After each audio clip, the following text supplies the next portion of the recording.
some work, why? Do some work, why? Do some work, do some work, get some blood on your shirt. Do some work, get some blood on your shirt. Do some work, get some blood on your shirt. Do some work, get some blood on your shirt. Do some work, get some blood on your shirt. Take off your skirt, yeah, don't flirt. Get it in, yeah, it's time to win. Yes, it's time to get up, yes, it's time to win. Yes, free from sin, born again. Do some work, get some blood on your shirt. It's so frightening, it's exciting. When I get it in, it strikes like lightning. Electricity, do some work. Don't be afraid to get blood on your shirt. Yeah, sometimes it hurts, but I guarantee it works. Ooh, don't flirt, don't wear a skirt. Be a man, please understand. It's time to work, it's time to do additions. It's time to work, it's time to go on missions. Stay in tune with the God, fuck the squad. If you ain't in tune with us, yeah, I go solo, don't you know though? So 100 nation, that's for sure though. I do the work, I get blood on my shirt, oh my God, yes it squirts. But I let it release, I get the peace. Oh my God, I slay them devils, rest in peace. Till they lay down and deceased. And do some work, get some blood on your shirt. I don't acknowledge no shit that is fake. I can't stand police niggas, they're jakes. Yes, you cannot relate. Sometimes you do the math that doesn't equate.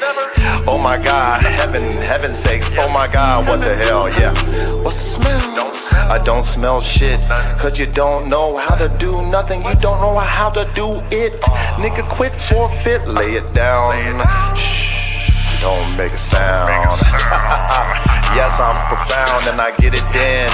Yes, we're born to win. I said, do some work, get some blood on your shirt. It's a soldier's life, nigga, blood on your shirt. Fuck all the laughing shit, fuck all the flirts. Fuck all the play shit, fuck all the skirts. We not feminine, we not like women. We like men, we get it, then we born again. Stop that shit, please, stop that shit. Do some work and get some blood on your shirt. Don't make me shake you up, don't make me wake you up. Don't make me slam you down, lay you to the ground. Shake you up, take the bitch out of you. Lift you up, take the bitch out of you. I pursue to take the bitch out of you. I pursue to take the bitch out of you. Ladies, don't be afraid. Fuck these niggas, don't be they slave. Yes, they'll take you down to the grave. Listen bitches, don't be they slave. Fuck with a king, be a queen. Come through, move like a machine. Stay mean and stay clean. Look up in the sky, yes, have a dream. Martin Luther King, the God that flows through me. Yes, they call me T-E-E-S-I-R-E. Sire, oh I'm on fire. Lightning strikes, I ain't no liar. I speak the truth. 1, 2, 3, 4, 5, 6, 7, 8, 9. Press rewind. 1, 2, 3, 4, 5, 6, 7, 8, 9. Press rewind. Yes, it strikes through the spine. It strikes through the roof. It's the truth. Mathematics, get it in. Mathematics, get it again. 1, 2, 3.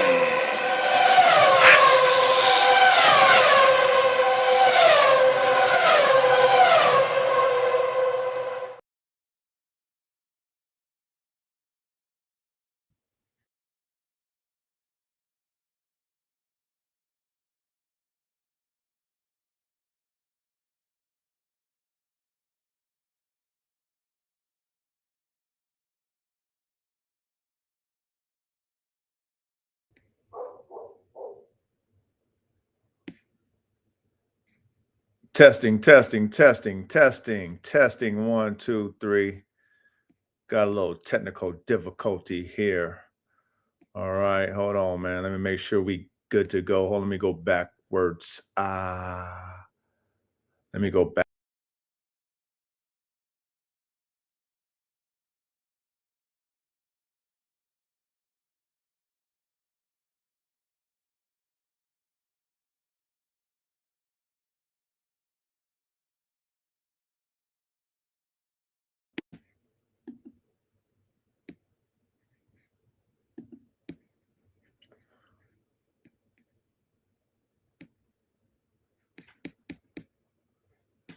Let me see here. Hold on, y'all.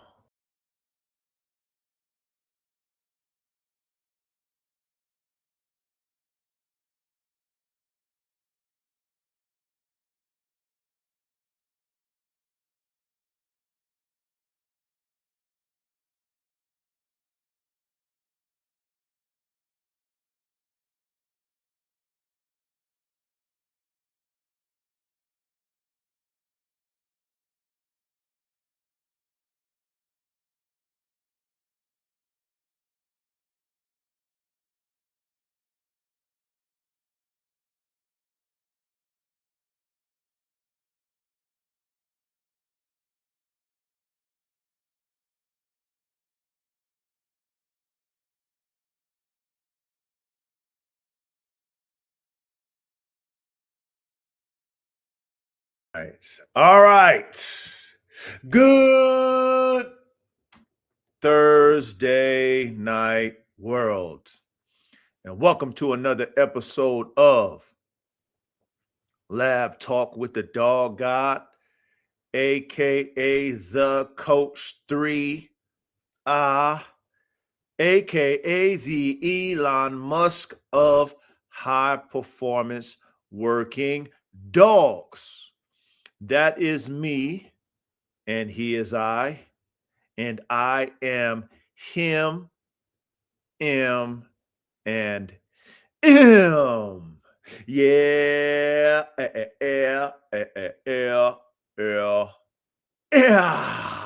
Big salute, big salute, big salute to my brother in Formula One Canines ready, with that pole position.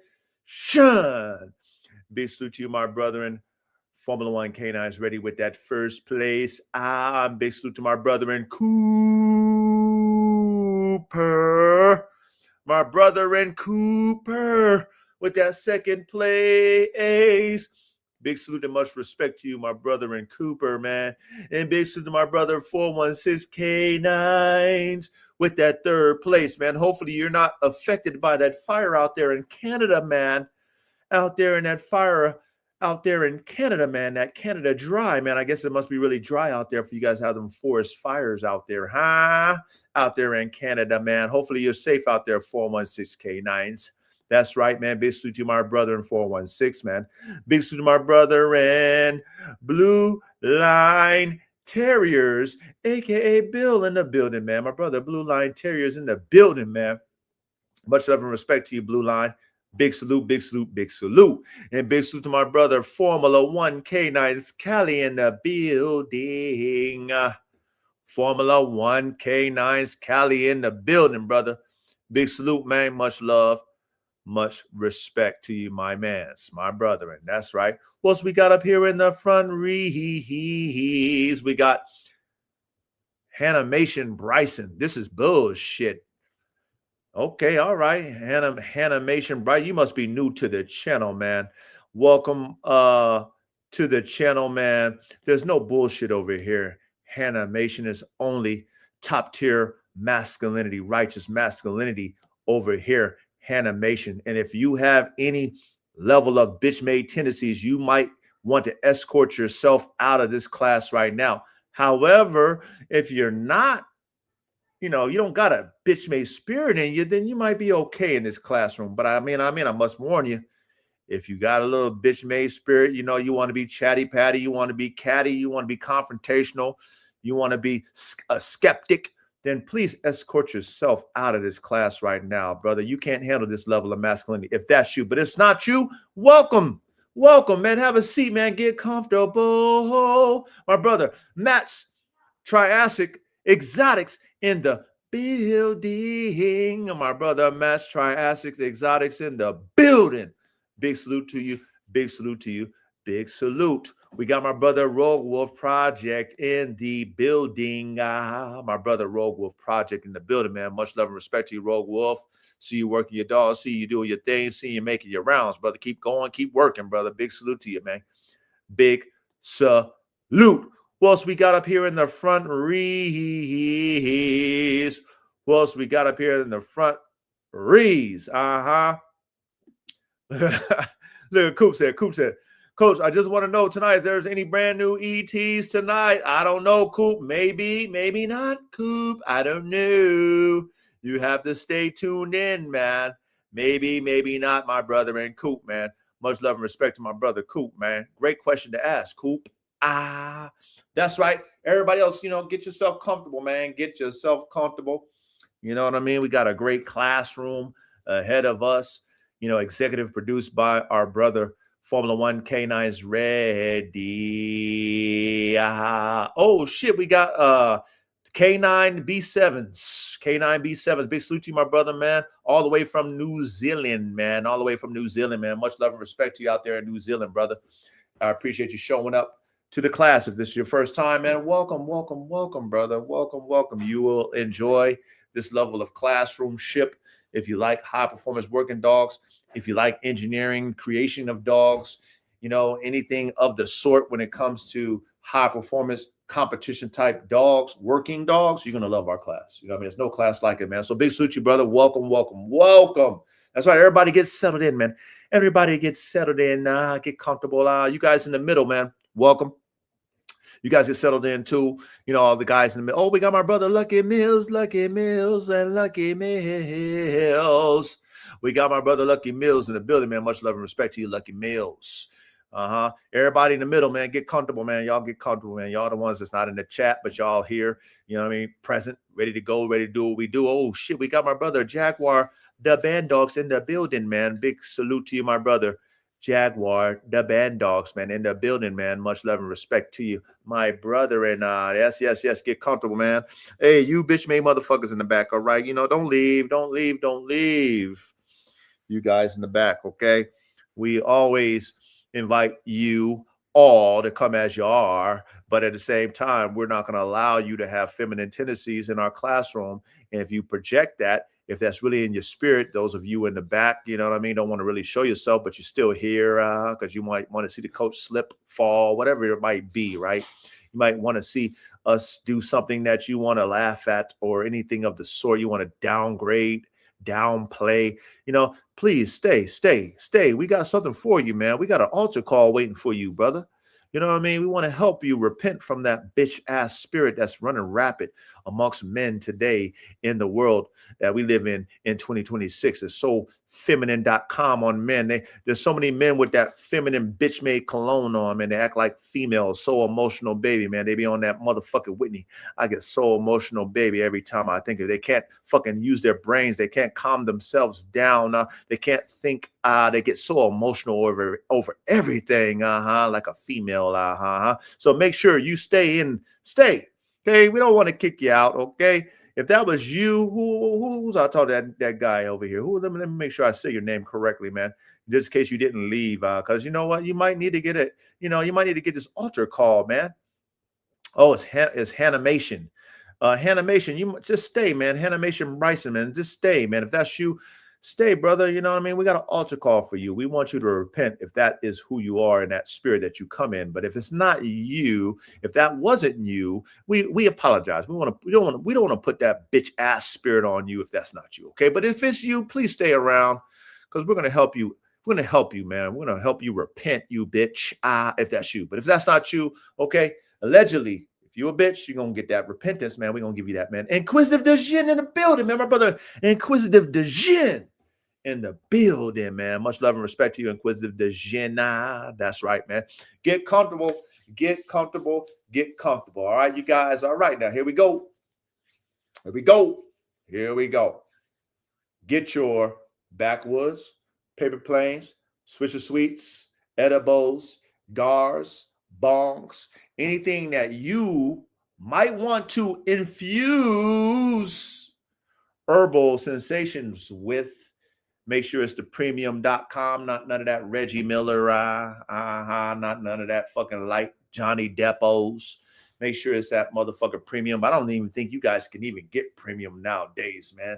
You know what I mean? With all this flooded market of today and everything's on that Price is Right. Everything is Bob Barker for you guys who smoke that herbal sensations. So you're getting everything bargained out, Ty. You're not getting that premium shit like it used to be, because everything's all price driven, Too bad, too sad for you guys. All right, I don't partake in the herbal sensation, but anyway, make sure whatever level of premium you got, make sure that bitch ready to go.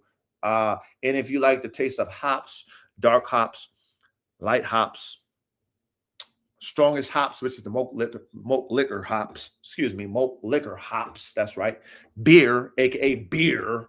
Okay, you guys who like your beers, make sure that bitch is cold. Make sure if you want to pour it in a mug, make sure that bitch is frosty, the snowman, so that shit is nice and crisp when you partake in it, man. It's got to be nice and crisp, man. Hot beer is no bueno, man. You need that cold, nice and crisp beer. Make sure that bitch ready to go. All right, men. Okay, all right, men. Make sure it's ready to go. Also, if you like it stronger, you like it, hard liquor, light or dark. Okay. Get that bitch ready to go. All right. And if you like to mix it like I do, man, whatever concoctions you like to make, get that bitch ready to go too. All right. Now, like I say, pour y'all shit up. Y'all smokers, man. Y'all edible eaters. Get your little three, your little threes lined up. Get your lighters, make sure that bitch ready to light up. Y'all take y'all 3 puffs when we do our little cheers. Y'all take y'all 3 shots, get your shots all lined up. You take your 3 sips of your beer. Your mixed drink like the coach got, man, the vodka lemonade. Get that bitch ready to go, for us to say our cheers, man, so we can kick it off the way we always do. All right. Now we say cheers, you new guys, like you say amen when you say your prayer. We don't do cheers first. We do cheers like amens. All right. Okay. So we're going to partake. And then at the end of the third, we're going to say cheers. All right. So get your shit ready to go. I'm going to grab mine right now. I got my vodka lemonade. Grab it right now. Y'all get y'all sticks. Make sure that bitch lit up. Your edibles right there, lined up. Your 3 shots poured up. Okay. You take it out the bottle. Get it ready to go. Beer ready to go. Everything ready to go. Okay. Ready? All right, man. Here we go. 1. Let's go. Take it.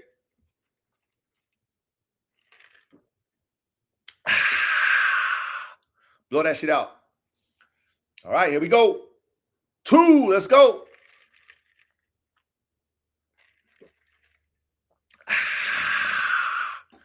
Blow that shit out. Let's go. All right, here we go. Let's root it up. Let's root it up. Let's root it up, men. 3, let's go.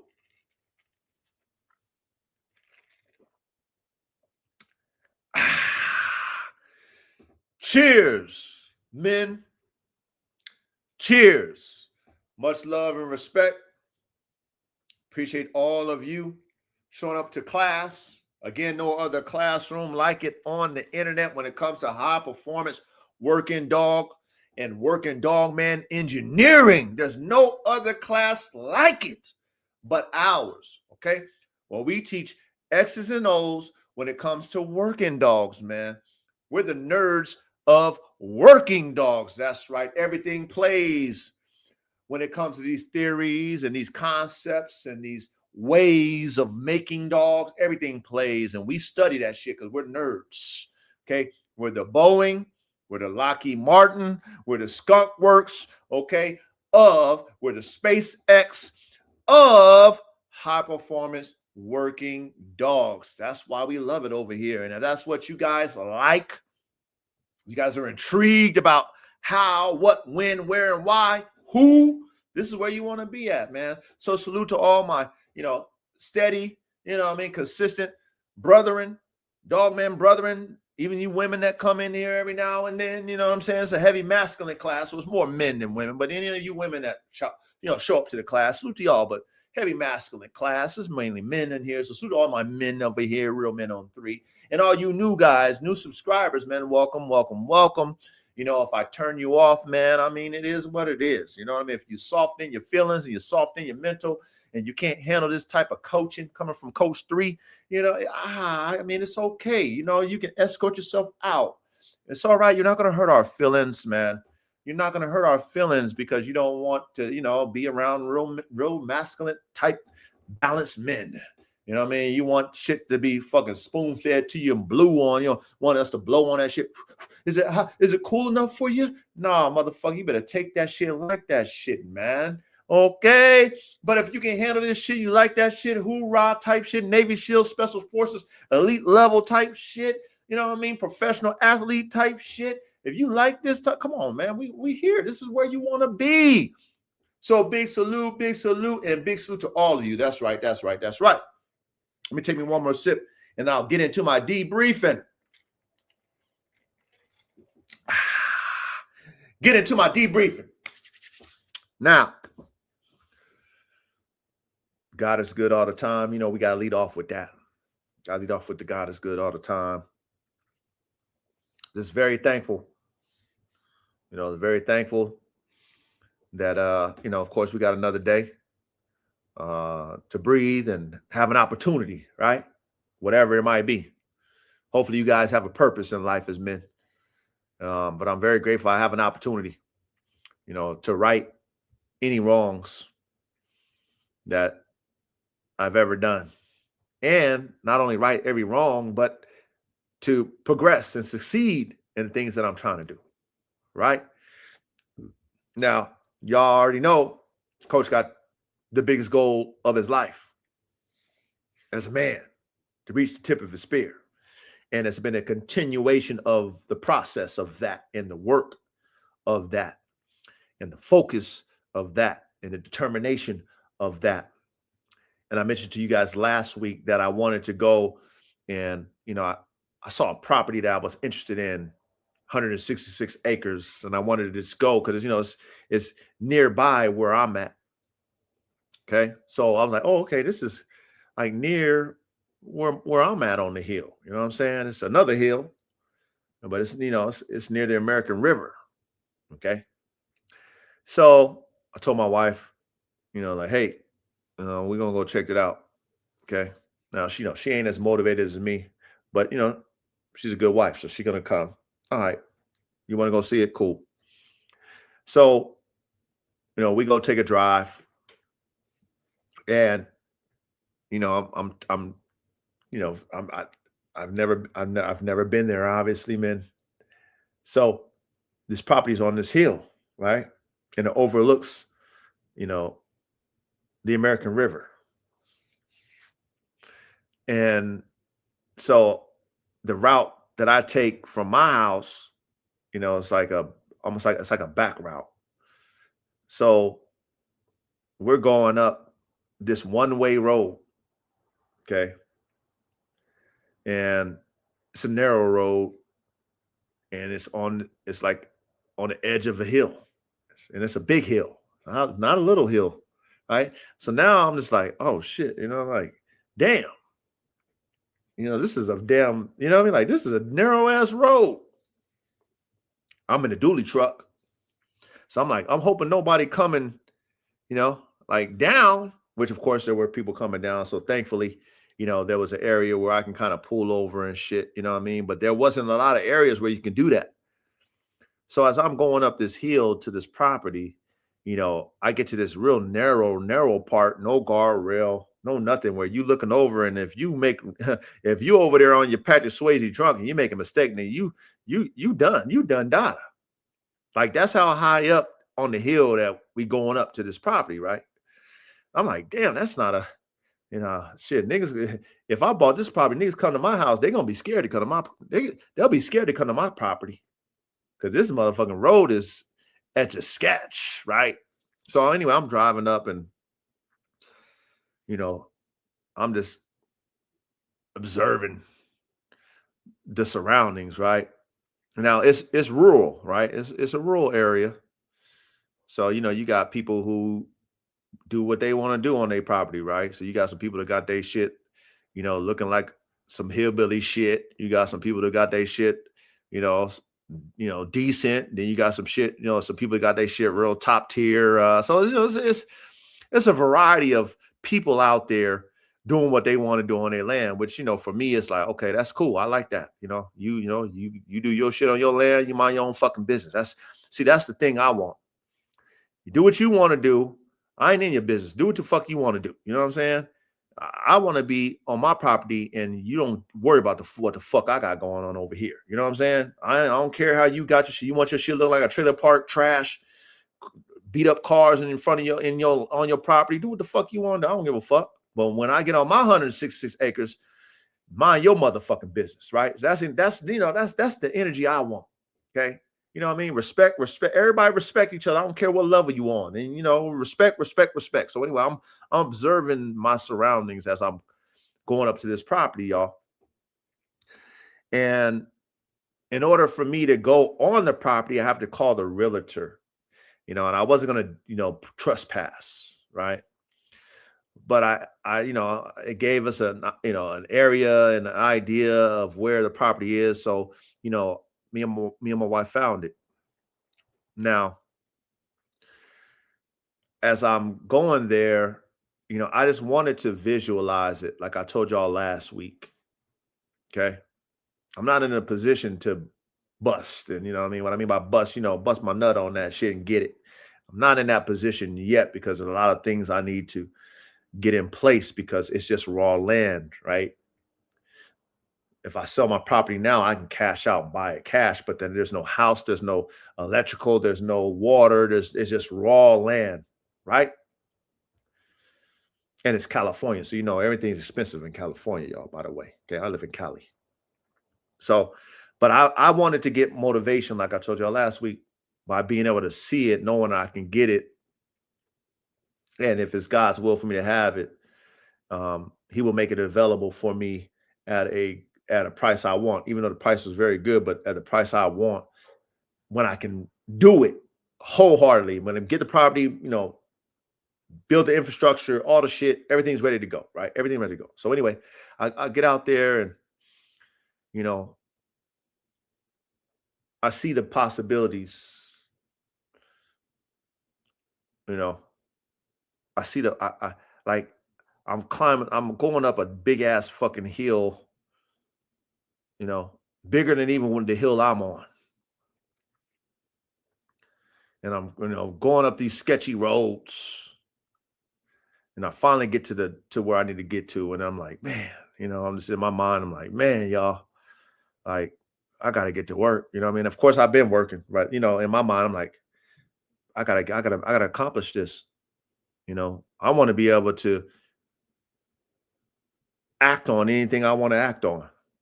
When I see something, I want to be able to come through with them bands and that cash and that liquid and be able to be like, hey, I got this. Let's negotiate. You know what I'm saying? I want to be able to, tell my wife, like, here, here, build your house that you want to build. You know what I mean? Here, do it, here, here's the money. How much you need? Here, what you want to do? I don't want it. Here, take that. Do what you want to do with it. Okay. But see, for me, I want the land. Men, when I got my 6.5 acres, I felt accomplished because there was no one in my family other than my great grandfather. He had land in Tennessee. And I only found that out, in my 40s, that my great grandfather had land. You know what I'm saying? And I think he had a few hundred acres. Okay. And before, he passed and passed it on to his, his offspring, and then they sold it to some developers and stuff. But outside of him, there's nobody in my family other than me that had land like that, which is 6 acres. So I felt, I felt pretty cool. I'm like, okay, I got land, 6.5 acres. I felt cool, man. I felt good. And then everything that me and my wife did to the place, like we really, like really did a lot. So I felt very, like accomplished when I was able to have land in the country and do everything that I've done, and me and my wife have done to this property. But to be able to have 100+ acres, you know how I love about, I love that three. Y'all know I love that three figures. You know what I mean? Went from 6 to 100+. That's big for me, because the value of having your own and being able to do what you want is what I desire as a man, to have my own place where I can do what the fuck I want to do. Ain't nobody telling me shit. This is my place. Me and my family do what the fuck we want to do within reason. Now, you already know that shit. We ain't, within reason. Now, I'm not trying to cause no problems, but at the same time, I want to be comfortable enough to do what I want to do. Have my family come over, friends come over. We can enjoy the land. This is ours, and this is what we want to do. Okay. If I want to go into the city, we go out, drive into the city, do the city shit, ha ha ha, he, have some fun and games. When I go to my motherfucking estate, it's it's whatever I want to do.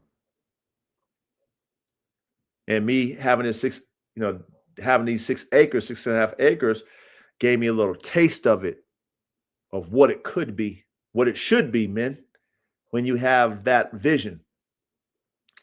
So going out there this week was good for me, because it just put an extra fire that was already lit, but it just put more fuel on it. Like, bro, you got to fucking put this work in, coach. Coach, you got to fucking bust your ass, coach. Coach, you got to, there ain't no excuses. There ain't no crying. There ain't no fucking whys. Ain't no no's, woes. You know what I mean? Like, ain't none of that shit, man. You got to do it. You have to do it. So I was grateful that I was able to go and see it. You know, even though my wife wasn't really feeling it, for me as a man, you know, I can't expect my wife to think like a man. She ain't a man, right? So I needed that. I needed to see it because I'm going to make it happen. I'm not going to depend on my wife to make it happen.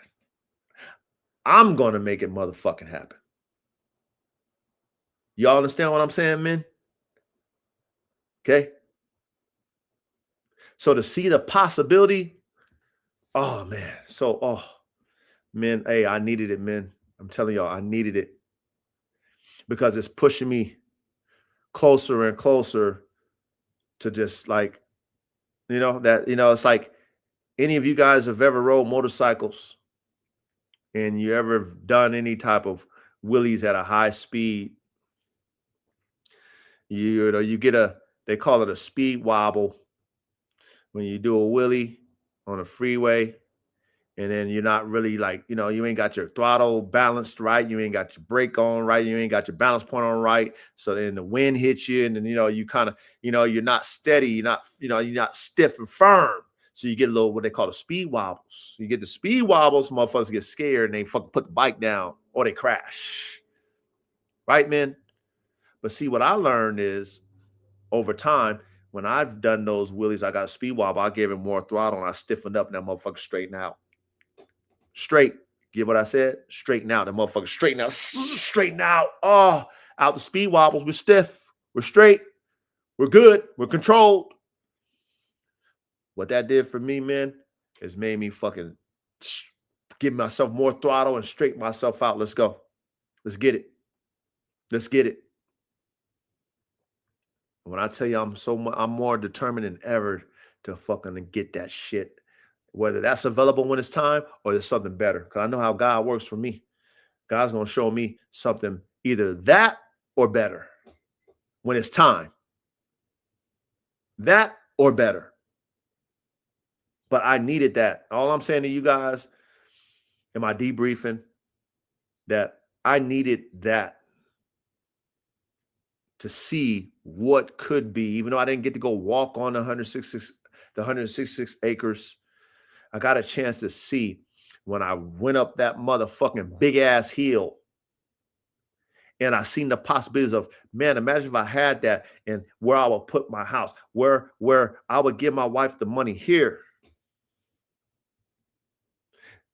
Build our house over here where we can see the goddamn river, nigga. You know what I'm saying? Like, we can see the river. We so high up in the motherfucking sky. Build the house over here where we got the river view. Then I can go put my dogs. I got 166 acres. I can put my dogs way over here on the other side.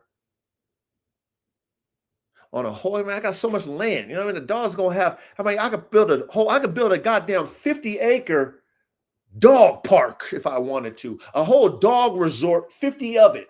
50 of the 100, I can do all dogs if I wanted to. Now, I don't need that much, y'all. You know what I'm saying? I wouldn't need 50 acres for dogs. I probably would do like a 30 piece out of the 166 acres. All dog, whatever. 30 for the dogs. Y'all know how I love that 3, right, men? Okay. Dog, indoor kennel setup, outdoor kennel setup, training facility, indoor training facility, outdoor training facility, all kind of just all that's 30. Imagine even just having 30 acres for the dogs. Away from your house, nowhere near any neighbors, because you got 100. You can place it right in the right spot. Imagine you being able to do that. I still got 133 acres left, man. 133 acres left to do whatever the fuck I want to do. What I want to do, farm over here. What I want to do, orchard over here. What I want to do. What the fuck I want to run a range over here. What the fuck I want to put my dad's house over here. What I want to do. What? I can do what the fuck I want to do.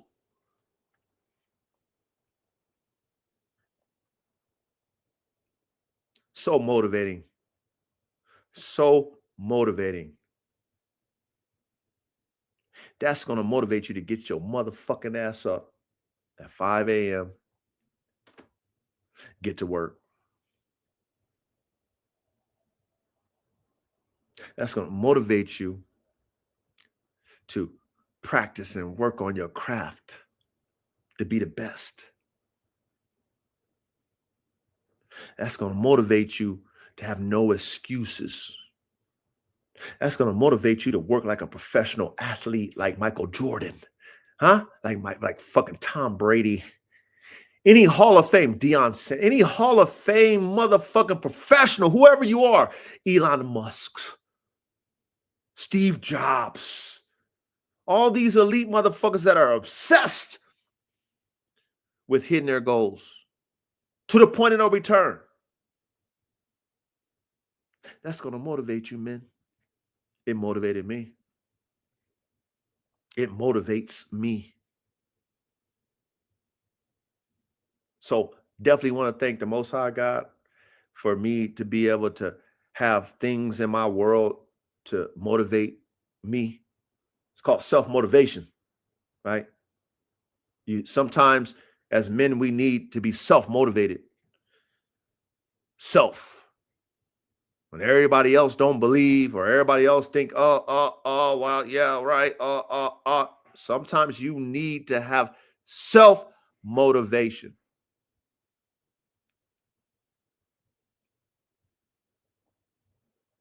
And at this point in my life, that's what I need. Because the only one that's going to get me there is me and the Most High. So definitely want to praise the Lord again.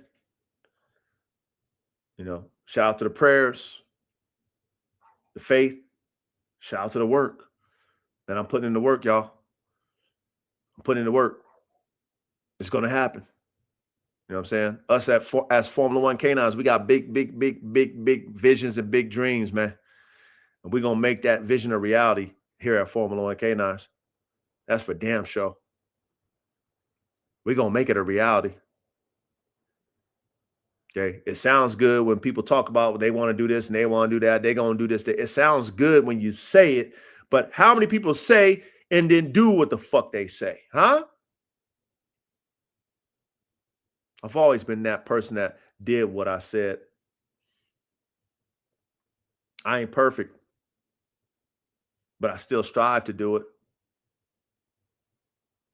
I might lose a couple times, make mistakes a few times because, nobody's 100%. Only one was 100% is Jesus Christ. We've talked about this before. But I'm still determined to get myself back straight. When I get them wobbles and shit, when I stumble, almost fumble, I bobble the ball. I don't fumble, though. I might bobble the shit, but I fucking, I grab it. Oh, shit, I almost fumbled that, but almost fumbled it. Almost stumbled. Almost fell. So I want you guys, men, to pay attention to these debriefings. Shout out to Callie, man. Thank you, Callie, for checking on me, man. But I always tell them, I'm like, I hope these men, they listen to these debriefings, man. The dog shit is cool. We do this for the dogs and stuff like that. But the real value in addition to the dogs is these debriefings I've been giving y'all. I've been giving y'all for so many moons. So many motherfucking moons I've been giving y'all debriefings every goddamn Thursday. Or if we call it Audible, a Wednesday. And I'm trying to instill something in you men that if you want to change the trajectory of you and your motherfucking lineage, it starts with you, nigga. It starts with you. And you gonna have to motherfucking put in the motherfucking work and get some blood on your shirt. Shout out to the intro. You got to carry every cross, every burden. Yeah, you gonna have to look yourself in the mirror and change and do what you got to. Yeah, all that hard shit. You gonna have to do that shit, man. That's the only way. If not, you're just gonna be, just like everybody else in your lineage. As men, you should be striving to be the best out of all men in your lineage. If you and your brother's close, y'all should be fucking competing with each other to be the best out of all your uncles, your granddaddies, your daddies. You should be striving to be the best so that your fucking son or your daughter or whoever's watching you should be motherfucking proud of you at the end of it all, that you worked your ass off to be the best in your family line. You, as a man. That should be your purpose in life. Correct your generational curses as a man, and then be the best man that you can be in your family. So when you transition into the afterlife, you say, you know what, I done it all. I told y'all last week, done it all, man. We done accomplished that shit, man. Celebrate me. Celebrate me that I'm going to the next wave. I done already accomplished that shit. I'm the best, man. DJ Khaled, I'm the best. I corrected the generational curse. I set the, I done set the nephews up. I done set the, my sons up. I done set my grandkids up. I done set my wife up if she's still living without me. I done set everybody up. I just wasn't a consumer out here tricking. I just wasn't a sheep out here being a sheeple following motherfuckers. I was a pioneer. I was a leader, trendsetter. Foundation builder, generational cursor corrector. So please pay attention to the coach when I be debriefing, man, and giving you some real life motherfucking game. Showing you through my example how you need to be as a motherfucking man to accomplish the things that you want to accomplish in life. Because see, something that I never did, that once I do accomplish the tip of my spear, I'm going to do it now. But one thing I've never done, men, is I've never done the full show and tell. Because that's not me. It's never been me. You know how everybody get on the gram, show all this shit, show all that shit, show this, show that, show this, show. I ain't never been that way. Only thing I've ever was on the gram was showing dogs. All the shit that gets you all the followers, all the people, ooh and ah. I ain't never been that nigga, man. Every now and then I would give you a little baby glimpse. Baby glimpse. Because I never wanted to show the spoils of war. Because it can be here today and gone today. And I knew people get all excited over all the material shit. And it's more to life than material shit. But when I reach the tip of my spear, man, okay, I'm going to let y'all in. I'm going to let you in. But you already know the direction I'm going to show y'all is different how these niggas going to show y'all. So how these niggas show y'all is on the flexing, on the fucking braggadocio, all the shit. When I let y'all in, I'm going to show you the blood, sweat, and tears and God. That's what I'm going to show you. Blood, sweat, and tears and God. And then we show you the trophies. Because I know y'all love to see the trophies. I'm going to let y'all in. I'm going to let y'all in because I know y'all want to see that. But I'm going to show you the truth behind it. I'm not going to show y'all. I'm not going to be on the braggadocio. Can't be on that shit, man. I knew what I had to go through to get here. I'm going to show you that shit, the hard shit. But then we'll show you the trophies and all that shit because y'all want to see that. You want to see that? You want to see this? You want to see that? Y'all want to cheer for something. I'm going to let y'all see all the trophies and shit. But I never used to do it. I never did that. Show you all the trophies. Because to me, that's here today, gone today, perishables to me. But in today's world, y'all need to see that. So you know what? I will show you that. When the coach get that, the 100+ acres, I'm going to show y'all. When my wife get to build her house from scratch, I'm going to show y'all all that shit. When I do the new kennel setup, I'm going to show y'all. I'm going to show y'all all that shit. So y'all can remember the time when we were just talking about it. And coach told you about that work I had to put in to get there. The faith I had to believe to get there. Sacrifice I had to motherfucking make to get there. The stress, being lonely, all the shit, right? So then when you like, man, I want that, then I'm like, nigga, did you do A, B, C? Did you see my journey, nigga? Did you hear me? You go through all my motherfucking debriefings? Are you doing that? No? Then you ain't gonna get there. Stop wishing, nigga. Stop wishing. Are you too legit, MC Hammer? Are you playing Russian roulette? Which one are you doing? Are you playing Russian roulette? Huh? Are you too legit? Which way you going?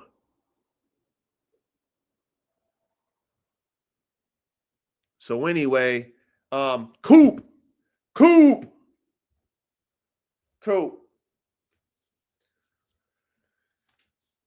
Shout out to my brother Coop. One thing that you guys need to understand is that when you're on that treadmill of life and you set that time on that treadmill and it's set and you get on it, you have to stay. You got to keep that pace. You got to keep that pace. And if you want to achieve something at the highest level, everything that is a part of that process, you have to continue to do. It's something that you know, the word is called, you have to be consistent. Now, on our 100th episode, I played an ET called Consistency. And I'm always reminded when I'm doing my drills and I'm studying and I'm working that it's a repetitive thing that you have to consistently do. It's like, it's practice, right?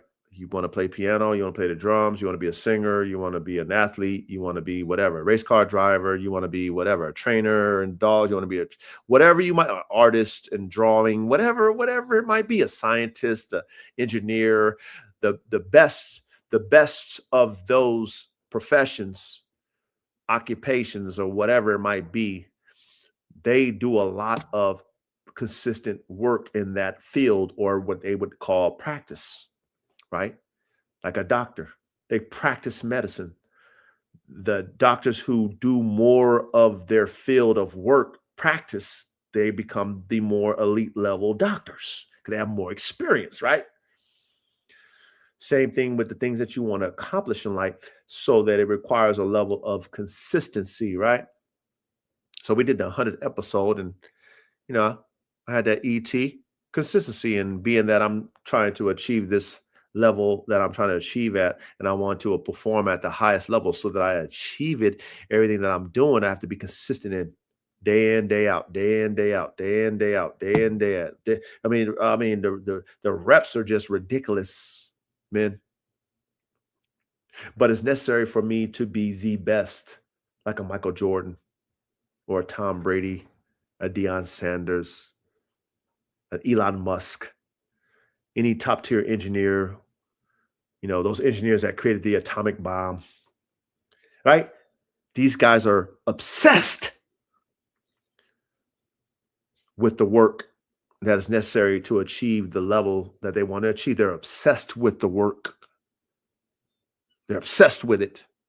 They're constantly, consistently doing it over and over and over and over and over and over. I don't care how tired they are. I don't care how fucking stressed they are. They, you know, until they get it.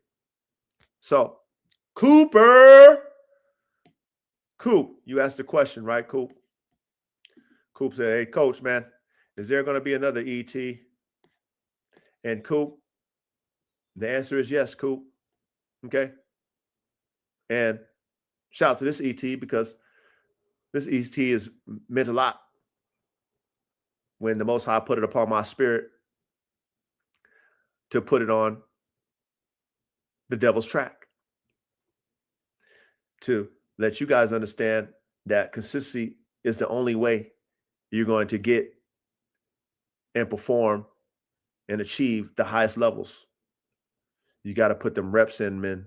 You got to be repped out, man. You got to be repped out. Okay, that's the only way you can do whatever you do at the highest level. If you're not willing to sacrifice your time, your efforts, okay, your mind, your soul, your body, for whatever you want to achieve, and you're not willing to do that shit every day, day in, day out, you will never be the best. You will never be the best. Don't even think, because there's somebody actually out there that's doing what you're trying to do at that level consistently. All right. So Cooper, ET, phone home. Ooh. E.T. Dial me up. Dial me up. I dial up on E.T. Consistently in tune with E.T. Yeah, I'm consistent on everything I do. Listen, I'm consistent in tune with my consistency. Every time I be in tune with that consistency, I move up and down in that motherfucking mathematic frequency. You see, this shit is one-on-one, it's like computer numbers. Everybody wanna know how they do, but they sleep, they slumber. The motherfuckers ain't in tune with the stars or the moon. They ain't in tune with the sun, the S-O-N, the one, that's the Jesus Christ. He came through with them dice, he rolled them 50-50, I guarantee he controlled them. Consistently, he laid down his life, came through, dealt with all the world's strife. It's all hype, oh my God, do what you like. It's free will, nigga, take the red or blue pill. If you understand, if you do, or you will, or you won't. Everybody wanna do that shh, don't touch, don't. Oh my God, we get it. Consistently in tune with the fucking Holy Spirit. Can you feel it in your bones? Can you feel it in your toes? Can you feel it? Can you smell it out your nose? I don't know. It's consistent, that shit, that 1, 2, 3 flow. I don't know. It's consistent shit, that 1, 2, 3 flow. Oh, yes, it's consistently hard to do it when you lay down your life for this shit. You gotta be fluid, you gotta flow like the blood. Oh my God, it's like mud. You gotta flow like the blood. It gets so fucking thick, it's like blood. Cause when it's time to heal, you better know it's real. Yeah, when it's time to heal, you better know it's real. You better consistently get down on your knees and beg God, please help me get through all of these missions. I salute the transmission. I salute the transmission cause I'm in tune with the mission. Consistently, I want you step, nigga, what the fuck? Understand respect. I want you step, 1, 2, 3, understand respect. Yeah, come through with the pill. Pick one, nigga. Do you know the deal? Is it real? I come through, I step up in control. Consistently, I grab my motherfucking sword I hold. It's two-edged sword to my neck. Yeah, what? Respect. It's two-edged sword to my neck. Yeah, you salute, you respect. Cause I'm humble. Niggas say some shit, you don't mumble. Cause if you're not in the field, I guarantee you don't know what's real. You might commentate over this shit. Cause you think you can do this shit, you think you're ultimate. I guarantee you fucking quit. Cause you ain't consistent with this motherfucking pain. I guarantee if you ain't in tune, it'll drive you insane.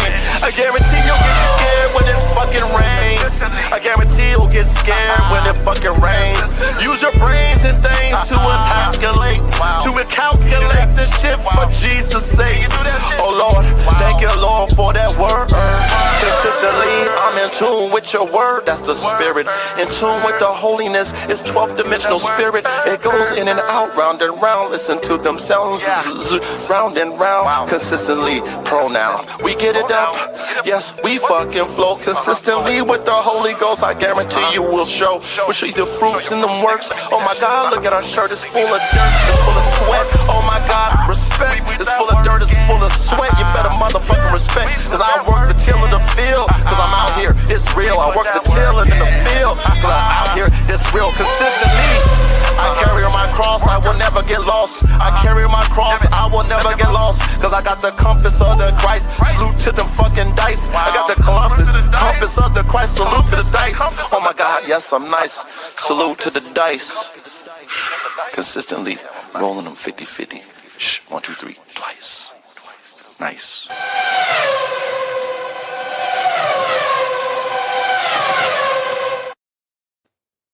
I got the compass, the Columbus compass of the Christ. Salute to the dice. I got the compass, Columbus of the dice. Salute to the Christ. Nigga, when you out here in the field, you know it's real. You know what I mean? Motherfuckers commentate over the shit. But I know, hey, I bet you they fucking quit. They think it's ultimate. I guarantee they fucking quit. You know what I'm saying? Because it consistently motherfucking has all the pain, man. It's a whole bunch of pain. I guarantee if you're weak, it'll drive you insane. Niggas? What? Come on, man. Consistently, man. You got to consistently get on your knees and ask God, please help me get through all of these missions. Huh? When you're in the field, that's what you do. If you ain't in the field, you won't even know it's real if you ain't in the field. Huh? Pay attention, man. Y'all better pay attention to the coach when I be dropping the motherfucking ETs, man. You know what I mean? I know I ain't shoot them up, bang, bang, talking about slutting bitches and sluts like these niggas do, that niggas like to listen to and fill their brains with that shit. We just talking about some real top tier, elite level type soldier, elite level type Archangel Michael type, top tier level Navy SEAL soldiers of the Most High God talk. That's what we be talking over here, man. You know what I mean? We ain't on that motherfucking worldly nigger shit over here, but if you pay attention, man, you might learn something, man. You might learn something, man. You might really elevate your manhood if you pay attention, man. You might fucking save your soul if you pay attention, man. Top tier men on 3, nigga. Top tier men on 3. All right. Now I'm going to pass out the offering plate. Hey, Coop, that's for you, Coop. That's for all of us, man. But, Coop asked for that shit. Coop didn't know a coach had that on deck, man. But salute to you, Coop. Much love, respect. Love you, my man. Love you, Coop. But we're going to pass around the offering plate. Hey. All right. Shout out to whoever, somebody bought something at the store. I need to look and find out who it was, man. But they bought a jersey at the store, man. So whoever bought that, man, I love y'all. I love you. Excuse me. Appreciate you, man, for supporting the coach, man, and going to the store and, purchasing some merch, man. So let me go ahead and share my screen and pass around this offering plate. All right. I don't ask for much, but I do hope that you would patronize my store. Formula One Canines Gear.printful.me. All right. Let me go ahead and share my screen. Let me share my screen. All right. I know you guys see that there. You guys see that. You see them hats. All right. Go look at the ticker, that red ticker on the bottom of your screen, man. Go read that bitch.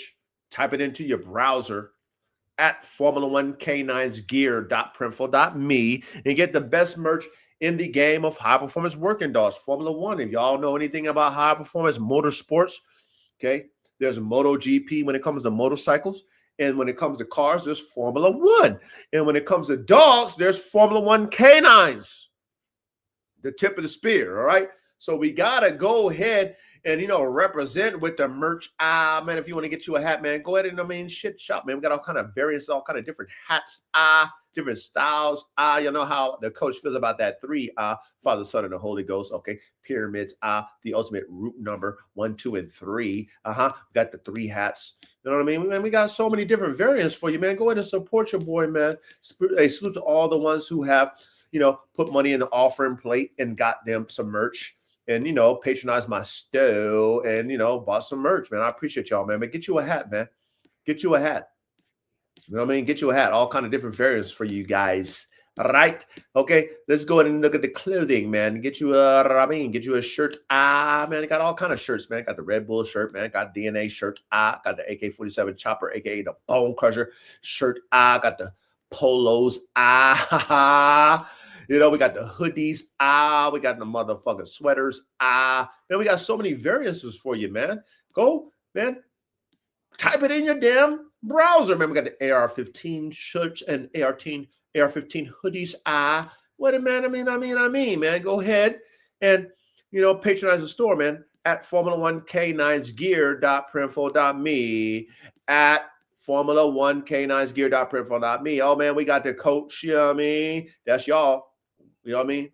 Coach, I'm Coach 3. Y'all know what I mean? We got Coach Cali, we got Coach Reddy, we got Coach Coop, we got Coach Inquisitive DeGen. Shit. Y'all mean shit. That's us, Coach. 3, Father, Son, and Holy Ghost, man. That's us, man. That's that Coach 3. All right? Go ahead and go there, you know what I mean? Get you one of them damn hoodies, man. Go to one of them sweatshirts, man. We got frames, brains, and motors, man. That's the code. Frames, brains, motors, that's the code, man. Frames, brains, motors, that's the code. Ain't nobody talking about no frames, brains, and motors but the coach. Come on, man. That's how we breed dogs. Build dogs. Not just breed them, but build them. Frames, brains, and motors. That's right.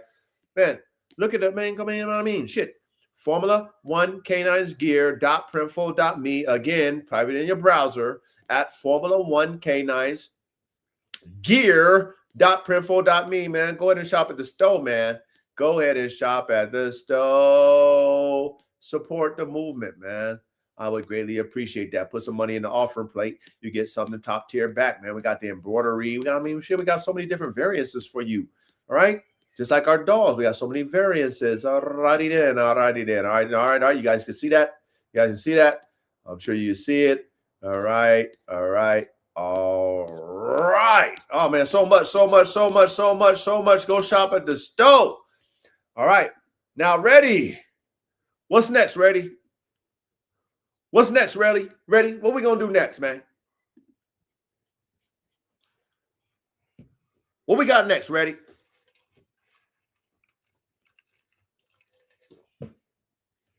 What we got?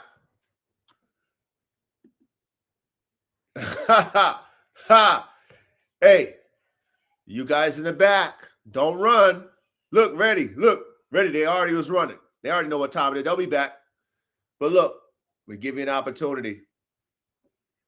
You guys in the back with your feminine ways, your chatty patty, your catty, your argumentative, your hate, your envy, jealousy, okay? Non-righteous, okay? So emotional, so Whitney Houston. I get so emotional. You men, okay? Don't run from this.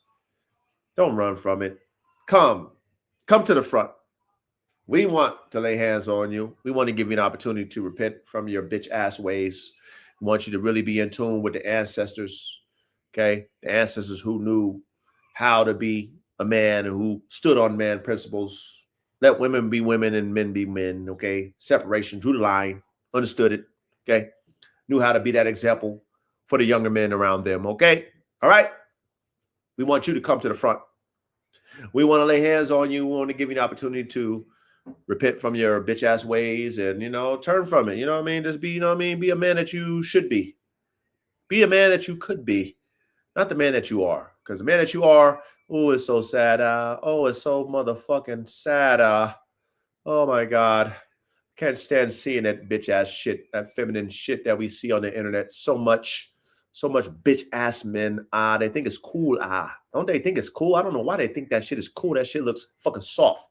These women are fucking harder than you bitch ass motherfucking men today. Oh my God, they're so hard. All they got to do is show you tits and ass and you fucking bow down and do what the fuck these whores say.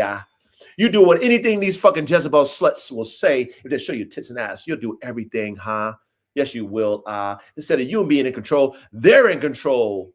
That's right. Get your bitch ass to the motherfucking front right motherfucking now, all right? And get this motherfucking slaying.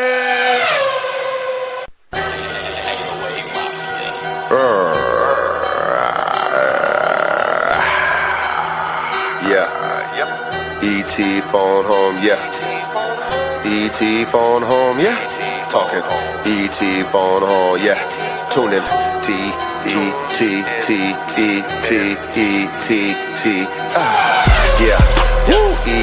poppin', E.T. phone home poppin', bitch niggas ain't poppin', but this E.T. phone home is poppin', bitch niggas listen. I'm tired of your fucking feminine listen. Yes, why you wishing upon a star? Look at your bitch made ass shit. We don't like the shit, it's fucking up the flow. Look at y'all fake niggas, don't you know? I can't stand this shit, it's too slow. But y'all niggas falling into it, yo. I don't get it, but I'm trying to switch it up to be the example of what to do when you a man. Look at me, I'm not flamboyant with my hand. I'm not flamboyant in my mental. I'm fucking strong, really. Look at me, oh my God, you look so silly when you're over there looking so soft like a lily. Sniffy, you smell sweet. Look at over there, you ain't got meat. Matter of fact, boy, you pretty neat. Pretty soft, really bitty, real petite, real subtle. But a man don't what? No, a man don't want that shit. We don't want that fake shit. We don't want that feminine it. Nope, we like the real. Simp niggas, you know the deal. You so soft, Microsoft. You so soft, pussy soft. Pussy lips, Yeah, these bitches want dicks, pussy lips. Look at these bitches, they want dicks and pussy lips. Yeah, this shit is flip, look it. Girls with dicks and niggas with pussy lips. So fucking sad. Oh my God, I prayed to my Lord. Yes, that's my dad. I say, Lord, are we gonna be extinct? He says, T, what do you think? I'm like, shit. Devil, please quit. I'm gonna stand beside it, yep.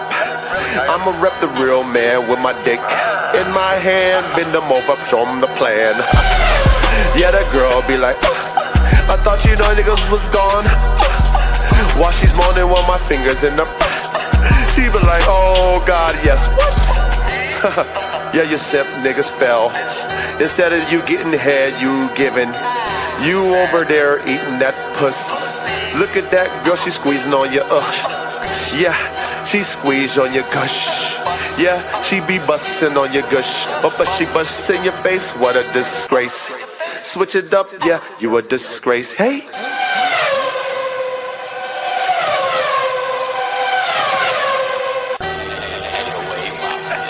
Yeah, come here, nigga.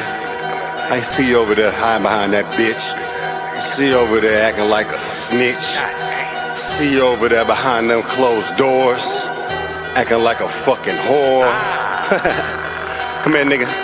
Yeah. Come here. Yeah, bring your bitch too. Yeah. Hi, man, I'm sick and fucking tired, man. The Lord said stand up and be a fucking giant, man. God damn it, is this fucking it?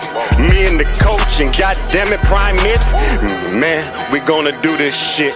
Put all this time in the classroom and shit. Learn from our failures, cause that's how we get it. Thank the Lord for the spirit we winning. Thank the Lord for the bands we got them. Thank the Lord for the sins we threw them. Thank the Lord for being born again. Make these other niggas look like women. Got no time, no. The Lord is on my mind, bro. So I'm moving so slow, got this in control, don't you get it? I'ma be a nigga down here, I ain't gonna do shit. When the Lord moves, I'm just gonna be a broom and sweep these bitch ass niggas off they fucking path. Cause y'all math is all wrong. Got y'all wearing dresses in the spirit and I can see that shit all along. So I'm gonna keep moving on my goddamn path. Got the Lord in my motherfucking class. And he at the chalkboard, it's the coach. He said, look here, I'm like Freddie Roach. I teach you what I've done. Understand, be a man, be a son of the Most High. Look at the fruit from your tree. If it's rotten, nigga, put yourself in the mirror and be guilty. Fall on your face, live in disgrace. Tell your whole bitch you replaced. If you can't get down with my mind, bitch, you behind. If you wanna be by my side, I don't know it's suicide. To your old ways, tell them old hoes you gotta go to your slave. Mine. If you gonna look at this TV and whine every time a nigga tell you real shit, bitch, please, you better thank God on your knees. If a real nigga come across your path and tell you that you ain't shit, unless you fix your inside, unless you commit suicide. I say that shit all the time cause it's that real. If you don't die and be born a guy, born again, then you're full of sin. Then you're like a bitch. Then you like a motherfucking snitch. To your damn self though, cause God knows everything, bro. So I won't catch me telling on shit. I'm too legit. Do my hammer dance on your bitch's shit. Why she lick my bitch pussy? Cause that's how I get down. I ain't got no time to slap my dick no more. Let the Lord hear my voice. Let him hold me to that motherfucking cross and say this is my choice. That's me. Y'all bitch ass niggas sit around and be empty. The spirit fills me up so I'm so fucking full. If you get your cup up to me, nigga, you might get us fucking full.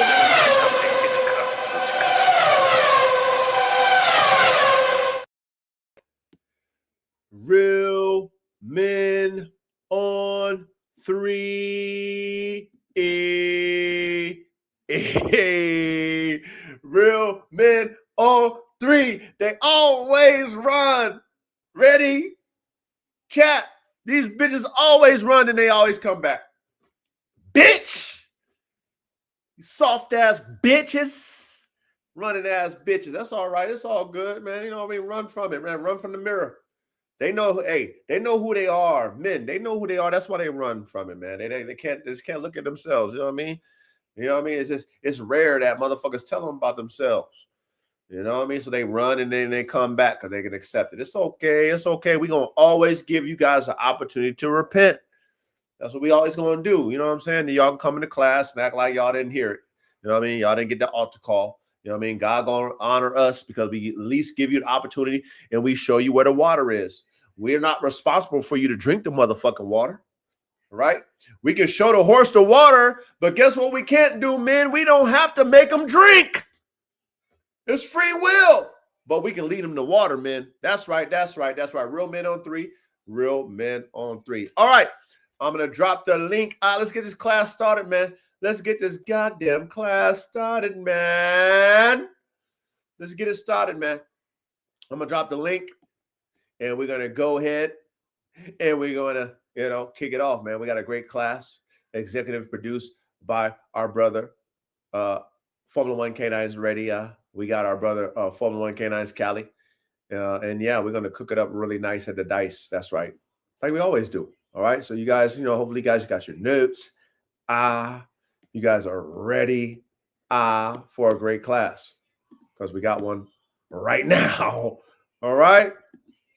Like all of them. You know what I mean? Shit, like all of them, man. Make sure you go back in time, man. You know what I mean? Go back in time and, shit.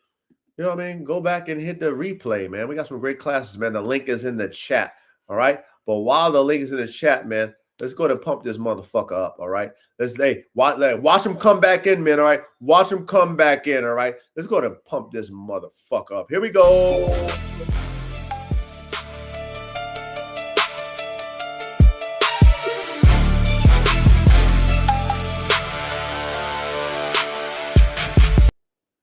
Yeah. Hey, don't they always run? Always running. Sheesh, they stay running, man. Them motherfuckers run like track stars, man.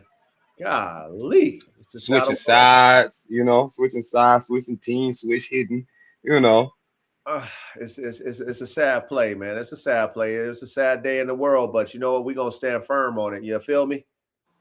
Salute my chat. brothers. Yeah, salute, chat. Salute, ready. Everybody to show up and support. Or salute, coach. Salute, Cali. Ready? Yeah. Salute, chat. Salute, chat. Yeah, they stay running, man. Let's keep this shit pumping up before we kick it off. You know what I'm saying? Let this shit pump up. You feel me? Yes, sir. All right, let's go.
Okay. Big salute to the chat. Big salute to the panel, man. I mean, shit. Y'all ready to kick it off? Yes, sir. Okay. The title tonight, the ultimate Bull and Terrier Showdown. The Gull Terrier versus the Bull Terrier, man.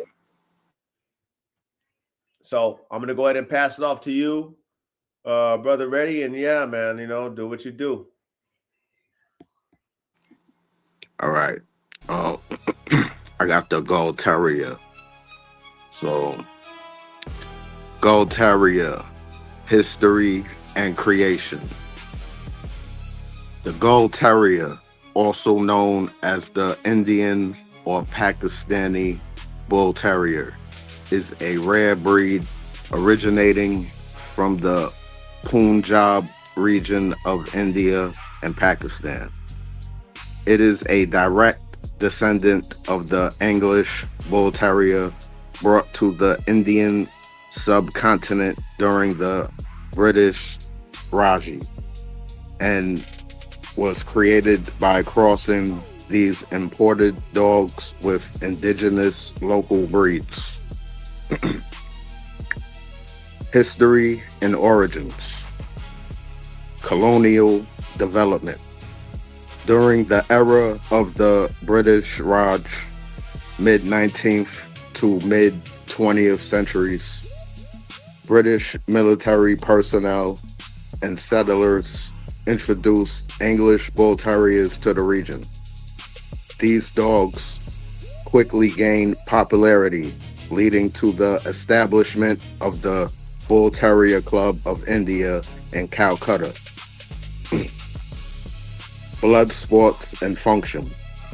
The imported Bull Terriers were crossbred with native working and guarding dogs to create a more resilient, localized breed capable of withstanding the harsh South Asian climate. Originally utilized for blood sports like bull baiting and dog fighting, these tenacious dogs transitioned to guarding, hunting, and farm protection as blood sports were more outlawed across the British Empire. Breed lineage. The Gull Terrier retains the look of the early English Bull Terriers, specifically preserving the more conventional head shape rather than the dramatic egg-shaped skull that the modern show Bull Terriers developed over time. Legacy and modern usage. Today, the Gull Terrier, or Gull Ter, is celebrated in India and Pakistan for its speed, courage, and intense protective nature. While illegal in some regions, they are traditionally still used for security, hunting, and guarding. Furthermore, this breed was historically crossed with the indigenous bully cutter to create the formidable Gull Pakistani bulldog, which is prized for its size and tenacity. Other names: Indian Bull Terrier, Pakistani Bull Terrier, Gull Terrier, Gull Ter. Description: estimated bite force 305 psi. Banned under NYCHA. Gull Terrier alongside Gull Dongs are banned in homes. That's in New York City. The dog is also banned in the Cayman Islands. Appearance: the Gull Terrier is medium-sized, tall, and broad-chested dog with the average height between 20 to 26 inches at the withers, which is 50 to 66 centimeters, and weigh between 75 to 100 pounds, which is 35 to 45 kilograms. As you can see, they are larger and heavier than the original Bull Terrier. Another way how you can recognize the Bull and Gull Terrier apart is their ears, which are also larger. The ears are also erect. The Gull Terrier most common color is all white, but you can also find them with white coat with black spots on their head or body. If you will find a dog that is looking like a Gull Terrier, but it does not have a white coat, then you can be sure it is not a pure Gull Terrier. Personality. If I would have to describe the personality of the Gull Terrier in 2 words, I would probably say that they are protective and trainable. And it would be totally true. The Gull Terrier is loyal to its owners, but extremely suspicious toward strangers. Above that, they are absolutely fearless, which makes them extraordinary guard dogs. The breed is intelligent and highly trainable, but because of their protective and aggressive nature, they should have experienced owners and trainers who will handle a strong dog breed. Strong in both physical and mental strength. The socialization is a must. You should start with it as soon as possible. The Gull Terrier is doing okay with family, with kids, but the children should be old enough to know how to act towards dogs, and I would always look after them, and I would not leave them alone. If they are socialized, they are also okay with other dogs in the house, but I would probably not trust them very much around other pets like cats. It is better if you have a yard or a garden when owning a Gull Terrier. It is true that they are capable of living indoors, but they would much be happier when they can romp out their energy outdoors. Health and grooming. Sadly, the Gull Terrier is prone to blindness and deafness, but other than that, there are no major health concerns about the breed. This breed is extremely active and energetic, so if you want to keep your dog in good mental and physical shape, you will need to exercise them on a daily basis. Long daily walks are a must, but they enjoy almost any activity. Grooming is easy since their coat is short. Only occasional brush is needed to remove the dead hairs and minimize the shedding. Gull Terrier typically has a lifespan of 10 to 12 years, though some may live between 7 and 10 years, depending on their specific breeding and overall health. Variants. The 3 main Pakistani Gull Terrier types. Breeders in Pakistan divide the Gull Terrier into 3 main variants based on size and specific use. The Kohat Gull Terrier, originating from the legendary Kohat region. This variant is celebrated for its tenacity and is prized for its working drive. It frequently features fully erect ears. Standard Gull Terrier, generally taller and broader chested than the modern English Bull Terrier. This variant closely resembles the original Bull and Terrier breeds of the 19th century. Mixed ear variants. While pure bloodlines aim for erect ears, many specimens have semi-erect or dropped ears. Popular Gull Terrier crosses. The Gull Terrier is frequently bred with other local working breeds to create specialized dogs. Gull, a famous and athletic cross between a Gull Terrier and a Bully Cutter Pakistani Mastiff. They are celebrated for their immense speed, strength, and guarding capabilities. Gull Terrier, Bully Cutter, general crosses. The foundation bloodlines of other South Asian guard dogs. Finish. Okay, so I got the Bull Terrier, and I'm pretty sure everybody's pretty familiar. Can you hear me? Yep.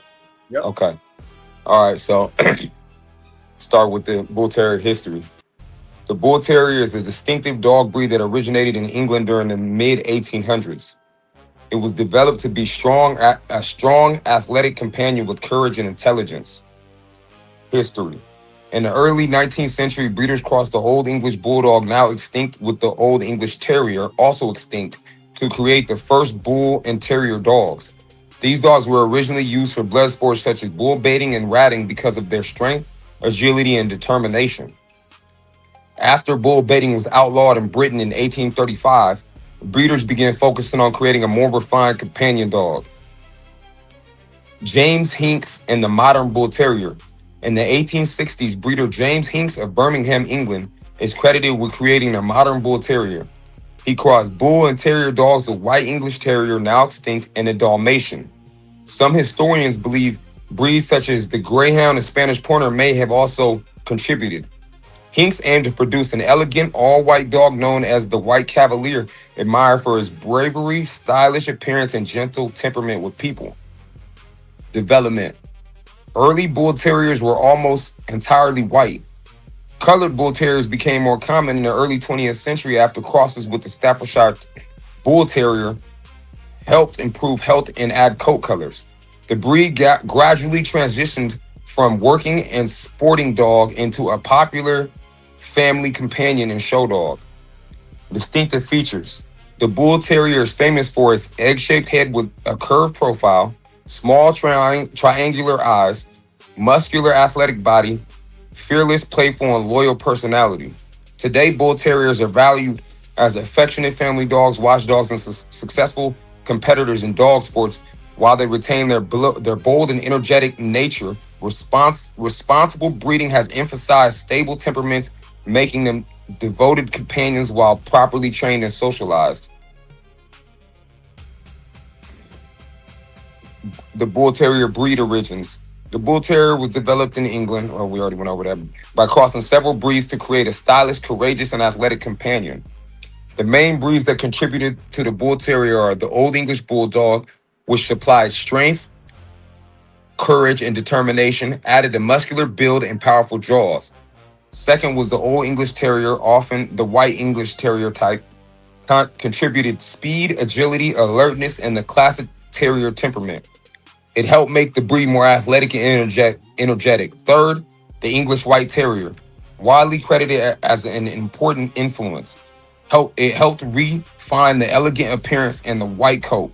This breed is now extinct. Fourth, the Dalmatian, added endurance, longer legs, and more refined outline. Improved movement and stamina. Now, this is always a debate amongst me and other people that the Dalmatian was part of this, and this confirms it. Some historians also believe small amounts of Greyhound, Whippet, and Spanish Pointer blood may have been introduced later to further refine the breed. Though these influences are less certain. Who created the Bull Terrier?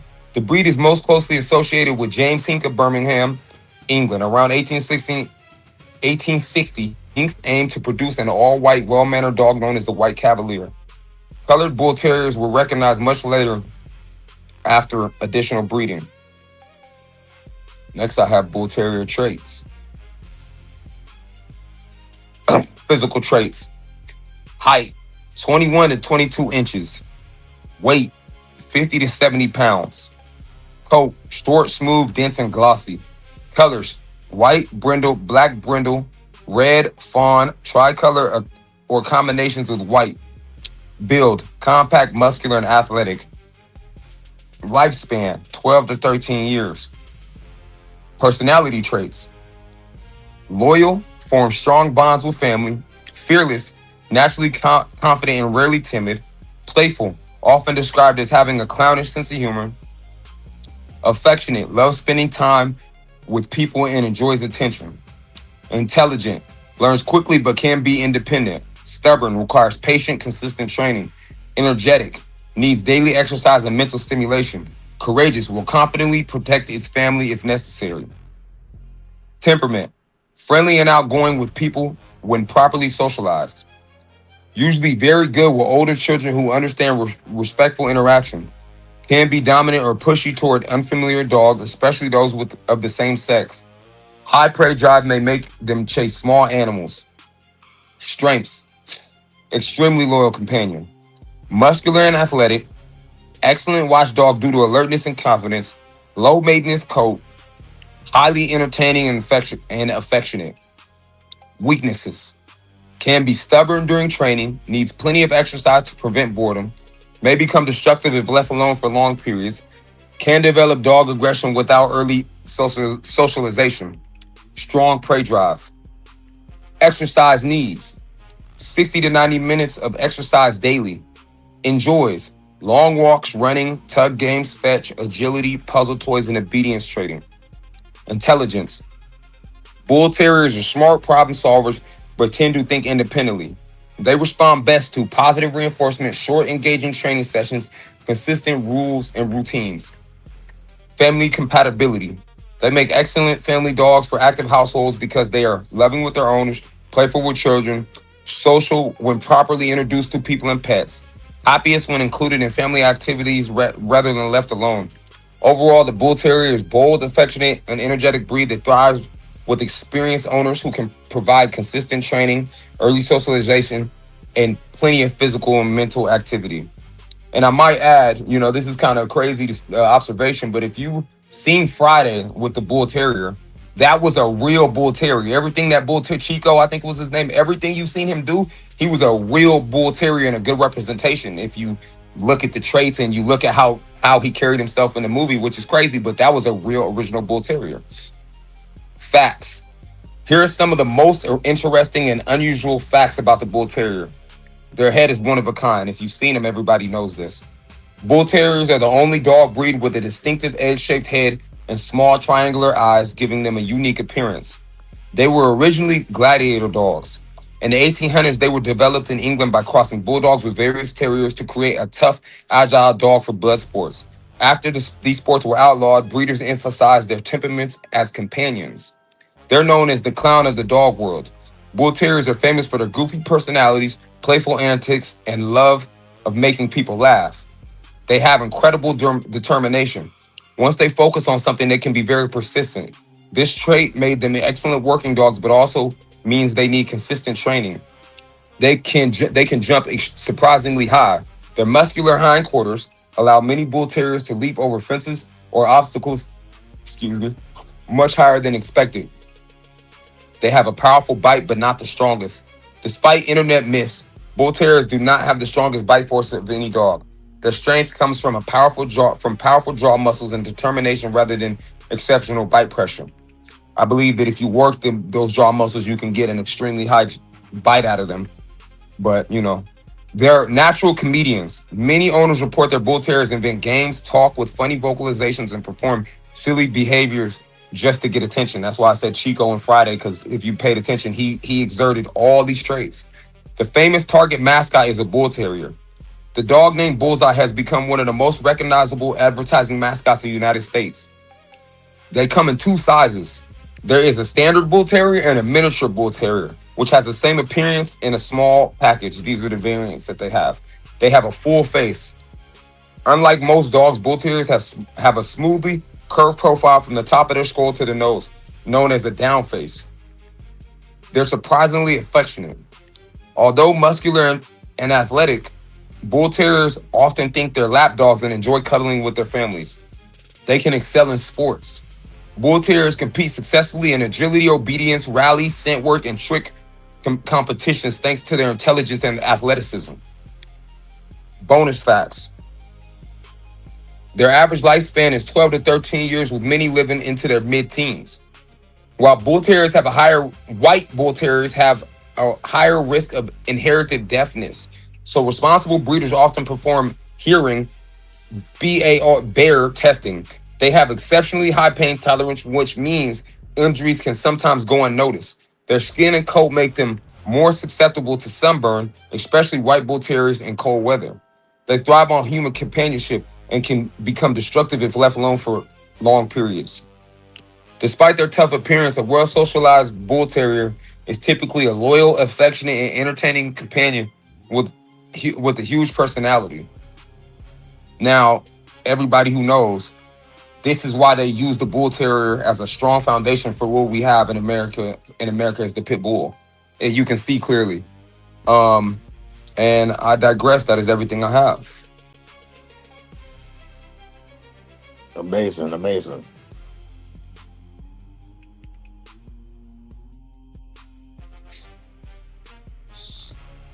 It's crazy because the Bull Terrier is a great dog, a great foundation dog for pretty much all around working in sport.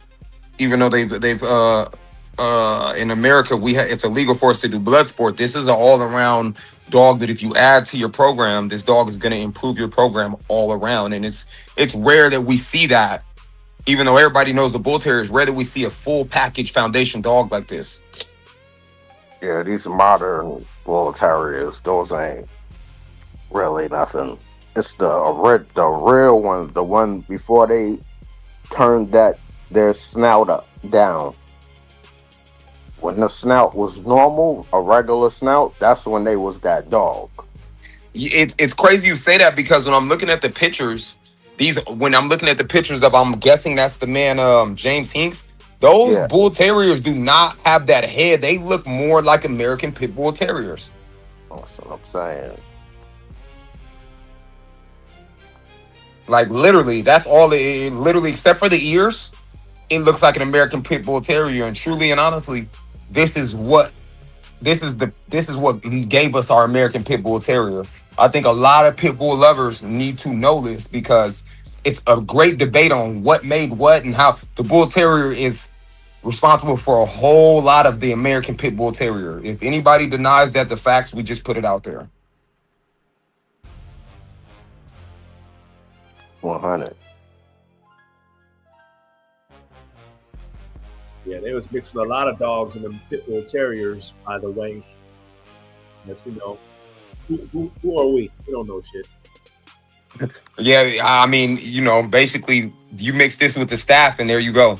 You mix this with the staff, and then, they spoke on the Greyhound, the Whippet. Now, I would, and like Reddy said, the original ones that you'll see if you Google or you hit ChatGPT, the ones that don't have the down face, as they call it, you can see the Whippet and Greyhound structure now that they say it, and you can see it in the head structure, but somewhere along the line, they came with the down face. It's interesting how things ended up today versus how they were, but like with all these regulations and all the show dogs, I think that I'll stand on this. I love watching the shows. I love, I love the dogs. I love protecting these breeds, but at the same time, I feel like a lot of these regulations have ruined a lot of great dog breeds, because if you have a Bull Terrier at the size it was at and it had the heart to go into a bull's pit, and I don't know who knows, but when they say bull baiting, these dogs would grab the bull by the snout and drag the bull to the ground and make the bull get on his knees.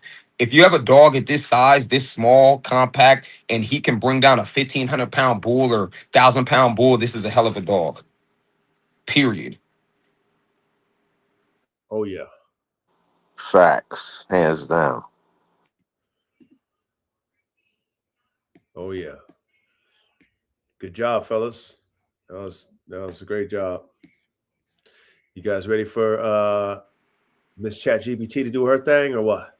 You know it. No word. All right, let me go ahead and bring her up on the screen. Chat, man. Hopefully y'all paying attention in class. Hey, look, they all came back ready. Like we always say. Fact. Yeah. It is what it is. But let's get this classroom, situated. Y'all got y'all notebooks out. Shout out to the panel. Great job. Shout out to you guys in the chat. Great job.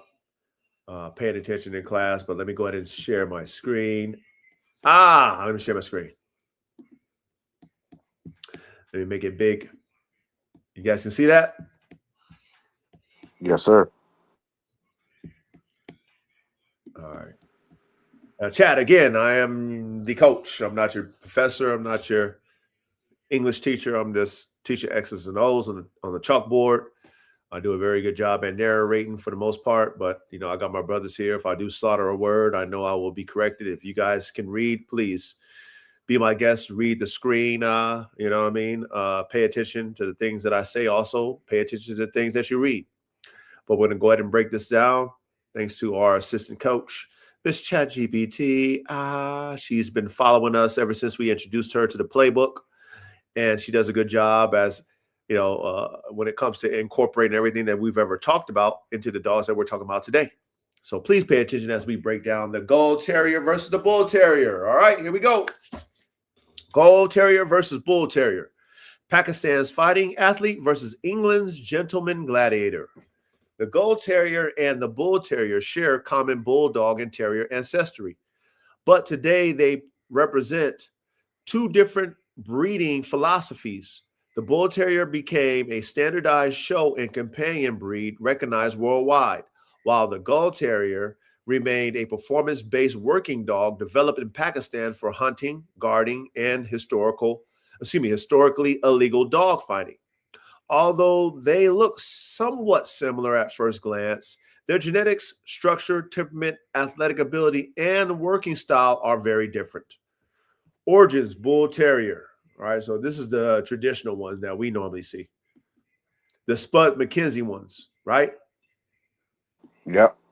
All right. As you guys see those pictures there. Yes, sir. All right, we got the country of origin, England, developed mid-1800s. Creator, James Hicks. The Bull Terrier was developed by crossing Old English Bulldog, Old English Terrier, now extinct, Dalmatian. Later additions include Whippet, Greyhound, Spanish Pointer, Collie, smaller influence. Wow. James Hicks wanted to create an athletic bulldog, a stylish gentleman's companion, an all-around sporting dog. Unlike earlier bull and terrier dogs, Hicks selected heavily for appearance, uniform structure, stable temperament. The modern Bull Terrier is now primarily companion, sport dog, family guardian, conformation show dog. Does that make sense for the current Bull Terrier that we know of? Yeah. Yes, sir. I wanted to say something about the collie influence. That's why I got that shape of the snout. From the collie. Tony, Yep. Tony, if you see Tony just asked that, and I was coming right behind him to say that is true. Where did it come from? Yeah, and it makes sense. If you see a collie's face, that's how a collie's face look. Yeah. Yeah, that's just it's crazy. And the boar, and you know about that, the borzoi, right? Yes, No, I don't They know. also got that type of head too and snout. they do. They use that too? I don't know if they use that, but I know in some of them collies they got that similar head style. Has anybody owned one? How do you like? Have you guys ever owned one of these? Nah. No, because I'm curious. I'm curious. It looks like solid bone, but I mean, is that thing really that like? Is that solid bone and is it strong? You know what I mean? Like if something grabs like them. if you look at the collie, now, shout out to you, Reddy, because I didn't even think about that. But you look at the collie's hairstyle is very similar to the Bull Terrier hairstyle. Yes, you know what throws you off is the different in coats. That's the only reason you won't just see it. But if you really look, you see it. Yeah, they have that. They don't have a stop. Right. 416 said he owned and bred them. Yeah, I seen him saying that. I seen him saying he and definitely they're like I said, they're definitely it's crazy the history behind this dog because they were able to establish that head and that's so distinctive. Anybody who knows a Bull Terrier knows one as soon as you see that head. Yeah. Yeah. But you see how James Hicks wanted to create, a certain type of dog. So he was focusing on certain type of things. Of course, looks was one of them. Yes, for sure. And honestly, I know we've all seen them.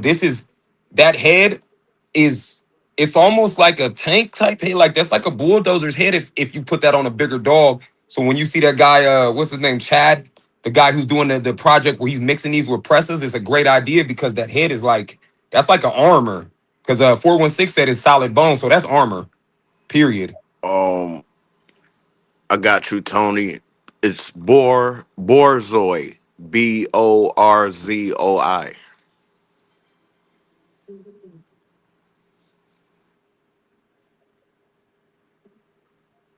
Okay, you guys ready for the Gull Terrier?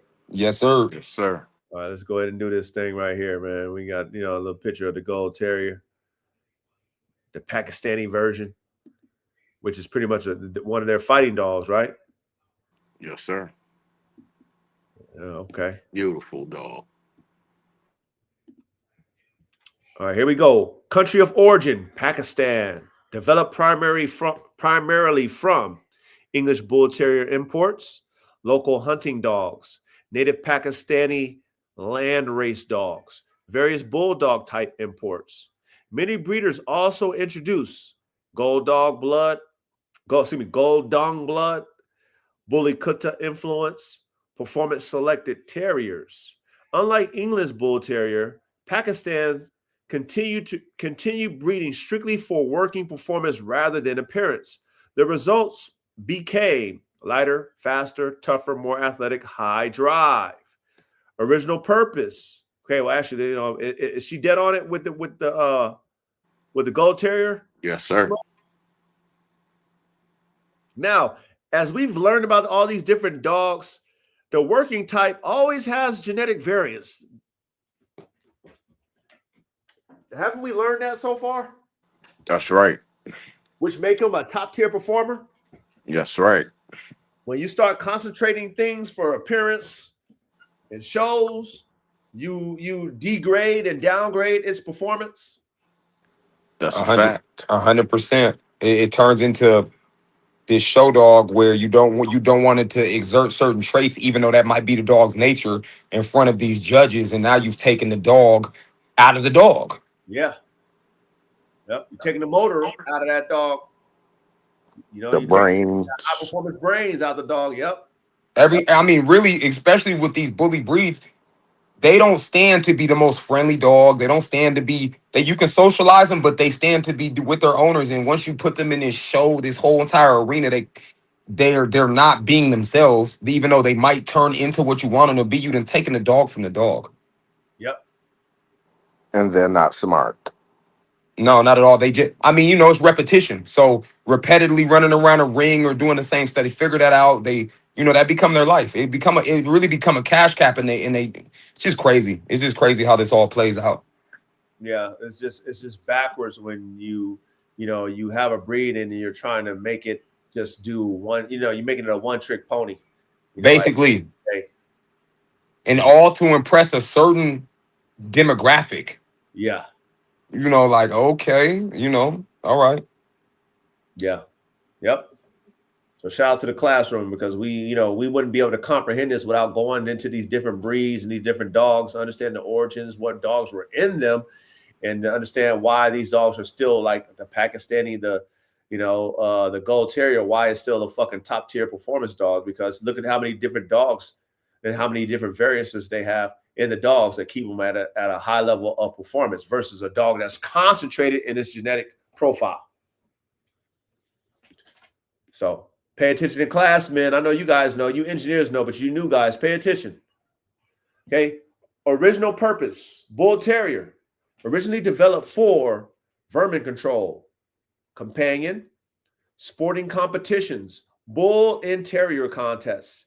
Today, family companion, obedience, agility, protection sports, conformation. Does that make about sense for today's versus yesterday's? Yes, sir. I see some of them though.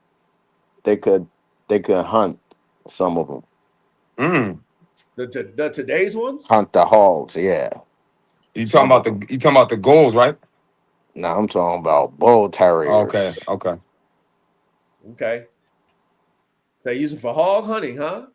I can see it. Yes, some of them, I haven't owned one personally, but I've known people that had them, and some of them they're just highly athletic. They, so I wouldn't doubt that he wouldn't excel at hunting a boar. I don't think it'd be a strike dog. I don't think it'd be the first one you send in, though. He'd be one of the ones that you send in after your strike is located and is down there baying it. And he comes in being rough and trying to wrestle, because I don't think they'd be. But they said they use them for scent work. So maybe they can also be a strike dog in scent. Maybe. Yeah. I never knew they used them for scent work. You got that pointer in there. Yeah. Yeah. And then when you observe the goal, anybody who doesn't know about India and Pakistan, the goal's got to compete with leopards. So you know that they're going to be handling. They get leopards over there. It's a war between all dogs and leopards in India. Anybody who knows. So you know the goal has got to be a hell of a terrier because it's alive. It's thriving. Yeah. It's a good point. Okay. Yep. All right, let's go to the Gull Terrier. Primarily bred for hunting, farm protection, guarding, catch work, illegal dog fighting in some regions. Performance always outweighs appearance. That's why I like that Gull. Man, shout out to y'all for the class, man. Shout out to you, Reddy, executive producer, man. I mean, shit, man. You know what I mean? Y'all would never even know. Most of y'all motherfuckers would never even know about the Gull Terrier unless Reddy brought it to our attention. So shout out to Reddy for bringing this dog to our attention, man. This is a great dog, by the way, fellas, out there in Pakistan, man. I have to see what that's about. Shit out there in Pakistan, man. They got them real fucking working dogs out there in Pakistan. Well, I mean, of course, the bully cutters out there. So, I mean, shit, of course. I think it looks like the Gull Terrier's got an influence in that bully cutter. They use the Gull Terrier to make them. Yeah, you can tell. Well, I didn't know that. I mean, if you look, you see the resemblance. Yeah, it's just the bully cutter's bigger. That's what the Gull Dong is. Yep. Hey, and the bully cutter, now that we look at what goes on in that region, they probably wanted to make that bigger because you got those Kangals and all those big dogs over there. So they're like, okay, we want the Gull Terrier, but bigger. Because like I said, competition is fierce over there. Oh yeah, they ain't playing over there. Man, hey, shout out to that site I put you on too with the Asian dude with all them damn fucking fighting dogs they got out there. Man, they be having so many different variances of dogs, man. Shit, overseas, they really cooking overseas, y'all. Coach, I'm glad you mentioned that. Everybody who's in the USA, we have to be honest with ourselves about this. They're not regulating them over there like they do us. So yes, we got great dogs over here, but we cannot work our dogs at the same level legally that they can over there. So everybody, we have a whole pit bull terrier, they're great. I love them. I'm always going to be a fan. This is where I started. But these guys are working their dogs at a level that we can't legally over here. So those dogs, these variants and different, they're just different. They're on a different level, and we need to accept that and try to buy some of those dogs from over. That's everybody's advice is to do that because they work those dogs over there so hard and take them through blood sports, and it's legal.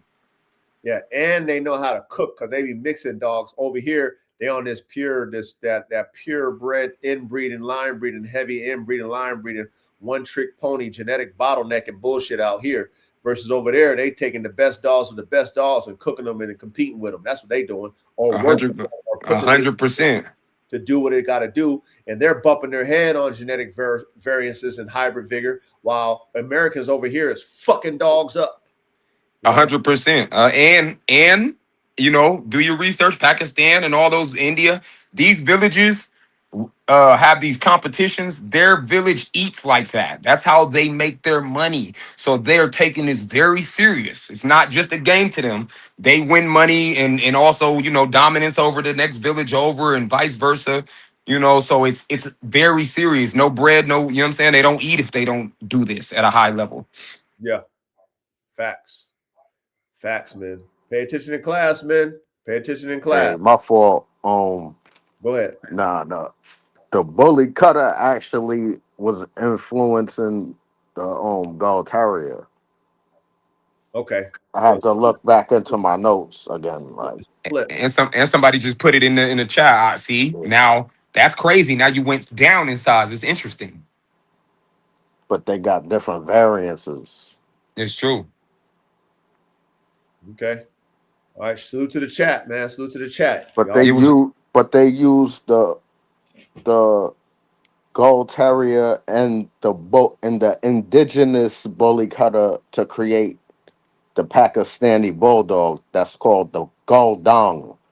That's Mm. what it was. That's what it was. And Wolfpacks was the Wolfpack at the same time you said it. Wolfpack 89 said the bully cutter is older than the Gull Terrier. So I didn't know. Okay. Shout out to the chat, man. Shout out to the class, man. Top tier engineers. I love it when y'all participate, man. Salute to y'all. Salute. All right, here we go. Genetic makeup of the Bull Terrier. Approximate foundation. 50% Bulldog, 35% Terrier. 50% Dalmatian, Whippet, Greyhound. Influences. Modern Bull Terriers have become genetically distinct after over 150 years of selective breeding. Does that make sense for the genetic makeup of the Bull Terrier? Or no? It does. It definitely does. Okay. Anything else we need to add, or that she left out, or she hit it? She hit it. It's the same notes I have. Oh, she missed the pointer and the collie. Oh, matter of fact, that you say that on my notes, they didn't say nothing about they said the Whippet in the Greyhound. Okay. Didn't say nothing about the 101 Dalmatians. No, they in the Dalmatian. I did speak on that, and honestly, it's funny because I argued with many people about the Dalmatian being a cousin to the pit bull, and this just confirms it basically because that's what we have as a foundation. Hey. Hey, we learning something every day, man. We learn something every day. That's why we like to be engineers. That's why we engineers. We like to learn, man. We like to learn, like, things to make you go, right? When you start to get into the nitty-gritty of these breeds, man. You know what I'm saying? You're like, damn, they added this, that, and this, that. They added this dog, that dog. Damn, I didn't know. You know what I mean? Pay attention in class, man. Here we go. Gull Terrier. No official breed standard exists. Most lines contain varying percentages of Bull Terrier, local Pakistani hunting dogs, native landrace dogs, bulldog blood, performance terriers. Every breeding program may differ. You guys get that with the Gull Terrier? Yes, sir. Okay. Yes, sir. Shout out to the variances. Salute caveman. Oh, salute caveman. All right, we got a physical comparison. We got the category of trait. We got the Gull Terrier and the Bull Terrier. All right, here we go. Physical comparison. We go trait, height. Gull Terrier, 20 to 26 inches. Bull Terrier, 21 to 22 inches. We got the trait, weight. Gull Terrier, 50 to 90 pounds. Bull Terrier, 50 to 70 pounds. We got the trait, body. Gull Terrier, lean. Bull Terrier, compact. Trait, bone. Gull Terrier, moderate. Bull Terrier, heavy. Trait, chest. Gull Terrier, deep. Bull Terrier, wide. Trait, head. Gull Terrier, long muzzle. Bull Terrier, egg shaped. Trait, neck. Gull Terrier, long. Bull Terrier, thick. Trait, legs. Gull Terrier, longer. Bull Terrier, shorter. Trait, feet. Gull Terrier, tight. Bull Terrier, strong. Is that about right? She about right with the physical comparison, or is she a little bit off? What are you thinking? I guess more for like, since there's the variances, because even Bull Terriers got a little variance. Because I've seen them a little heavier than that. Like, I've seen them up to like 85 pounds and a little bit of like depth to them. Like, A little bit thicker. yeah, thicker and a little taller. Okay, more leg too, huh? Yep. Okay. As well as the goal, they could get up to 100, maybe a little bit over 100. Well, that's that influence of that bully cutter. Yeah, that's a nice woo-wee. Yeah, hey, shit. That Gull Terrier is something special.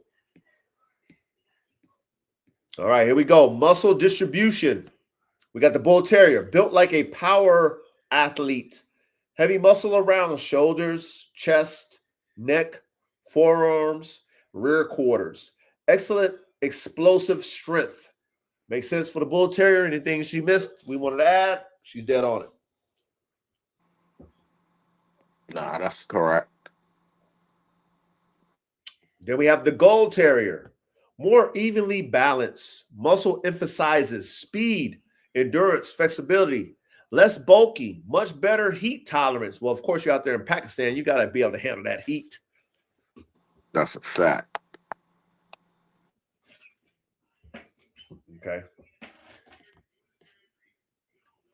We have the athletic ability. Category ability, Gull Terrier and Bull Terrier. Here we go. Ability, speed, Gull Terrier, 10 out of 10. Bull Terrier, 7 out of 10. Ability, agility, Gull Terrier, 10 out of 10. Bull Terrier, 8 out of 10. Ability, explosive power, Gull Terrier, 9 out of 10. Bull Terrier, 10 out of 10. Ability, endurance, Gull Terrier, 10 out of 10. Bull Terrier, 7 out of 10. Ability, jumping, Gull Terrier, 10 out of 10. Bull Terrier, 8 out of 10. Agility, heat tolerance, ability, guys, ability, heat tolerance, Gull Terrier, excellent. Bull Terrier, moderate. Is about right for the athletic ability. Yes, sir. Yes, sir. You got to look at the climates they come from. England is not India or Pakistan. Nah, that's a fact. Yeah. I need that dog. Yeah, That's Terrier a piece right there. Yeah. That Gull Terrier is nice. You know what I mean? Shout out to them boys out there in Pakistan, man. They seem like they know how to cook up some dogs. All right, here we go. Bite style. We have the Bull Terrier. Uses tremendous jaw pressure. Prefers crushing, gripping, shaking. Very stubborn once committed. Is that about right? Yes. Yes, sir. Okay. We got the Gull Terrier. Typically uses repeated attacks, quicker grips, repositioning, speed over brute force, more fluid movement. Is about right for the bite style of the Gull Terrier. All right. Hell yeah. All right. Okay. That's a hunter. It has to be all that it can be out there because it's fighting predators. That's like that. That's like that bear dog. What was that dog called? The Karelian. Yeah, that's like that Karelian. Then we got intelligence. Bull Terrier, very intelligent. Can be stubborn, independent, playful. Needs experienced training. Makes about sense for the intelligence, the brain on that Bull Terrier. Yes, sir. Yeah. I think that even though it might need, even though I think when they say need experience training, I think that this is a dog that a newer or novice dog owner can deal with. I think that if you haven't dealt with dogs, you can handle the Bull Terrier. Okay, so you think a novice can? Nah, I don't know about that. Now listen. Just like as far as my notes, they didn't stress. They didn't stress that it's not for inexperienced dog owners. They didn't say they told you what they were, but they didn't say not like usually they say not for inexperienced. I think that a person can kind of learn as they go along with a Bull Terrier more than a lot of other breeds we've done. I get maybe a show type. Yeah, I'm talking American version. We're not talking that old working. No, not at all. Yeah. Like for you to find a working version, you're gonna have to really do your research and find you a working kennel that really work they Bull Terriers. But most of them are gonna be the Spud McKenzie, damn show type. The target dog. And really, if you Them find a working, them dogs is pretty vicious, man. Yeah, I was gonna say they get it in, man. I was gonna say if you find a working one, they're not gonna be eager to sell somebody who they can tell and hasn't done this one of their dogs because they know what they're hot. Bottom line, if you got a working one, they're hot. You think somebody that a first time owner is handling Chico from Friday, bro? That's what I'm saying, bro. Well, well, look, I'll say this. I've had partners that don't do dogs, and they've owned a couple bull terriers, and they are not good with dogs. They like literally one of my guys, he never did dogs, and he's like, I have some bull terriers, and I'm looking like, because he's got some Shih Tzus now, but I'm looking. He showed me pictures. That's how I found out they have a tricolor. But he did it, and he loved them. He spoke highly of, but I don't know if it was the working line. See, it be individuals though. You know what I'm saying? You right, 100%. Always them individuals. I think a novice got a better chance with a bull terrier than a Gull, though. I'll say that. Oh hell yeah! For sure. Hell yeah! For sure. For sure. They got a better chance versus that Gull Terrier. For sure. Okay, so here we go. Gull Terrier, highly intelligent, often sharper, more alert, more handler sensitive, extremely fast learner when properly trained. Damn it. That Gull Terrier is elite, man. Shit, That's a fact. That's a true frames, brains, and motors dog right there. Exactly. Man, have you guys seen these videos of these leopards over there? Hell yeah. These leopards creep up and hunt these dogs and steal them in the middle of the night. For the Gull Terrier to still be a breed today, you know it's handling, because those leopards over there are hunting dogs. It's vice versa. So you know this dog That's a fact. It's really like it's bad. Like, because you know the people don't kill. They hold those tigers and all those animals as sacred, so they don't kill them. But those dogs come sneaking. I mean, those leopards and shit come sneaking in, trying to kill those dogs. And those dogs, I mean, they're still here. So you know that they're stepping. You know that they're working, they're stepping, they're hunting, they're with all the smoke. Yeah. And they definitely got to move in a pack to fuck with a leopard. 100%. They do. If you notice, the only time they win or they get the leopard off is when it's numbers. If that dog is asleep by himself, he is getting snatched off the doorstep. And they got so many cameras of the leopard literally carrying the dog off in his sleep. Well, the dog wake up after he get grabbed, but he sleep. Leopard creep up on him, snatch him. You know what I mean? So and they have a real war going on. So they, the Gull Terrier gotta be stepping, man. Yeah, that's like the Kangal with the bears and fucking the wolves. That one. Remember we see that video on I don't know if it was YouTube or Facebook, Instagram with the fucking Kangals fucking jumping that damn hyena and shit. Exactly. Yeah. You know, they had the tag team them motherfuckers. You know what I'm saying? They got to move in a pack to get them. You know what I mean? Just like that bear dog, it's got to move in a pack because a bear will fucking eat a goddamn dog, man. And them leopards are so damn strong. Yeah, and you got to know these are great dogs because they also are very loving to their owners. So to be able to compete with those and come back and still be a companion to their humans, these are very intelligent fucking dogs, man. Yeah. Okay. Hit the temperament. Bull Terrier, usually clownish, affectionate, confident, loyal, protective, very people-oriented. See, that's what you was talking about, Callie. Okay. The Gull Terrier, usually serious, alert, territorial, driven, intense, generally less tolerant of strangers, man. Shit, Gull Terrier with the win. We already know who won this one. Trainability. Bull Terrier needs patience, consistency, motivation. Sometimes intentionally test boundaries.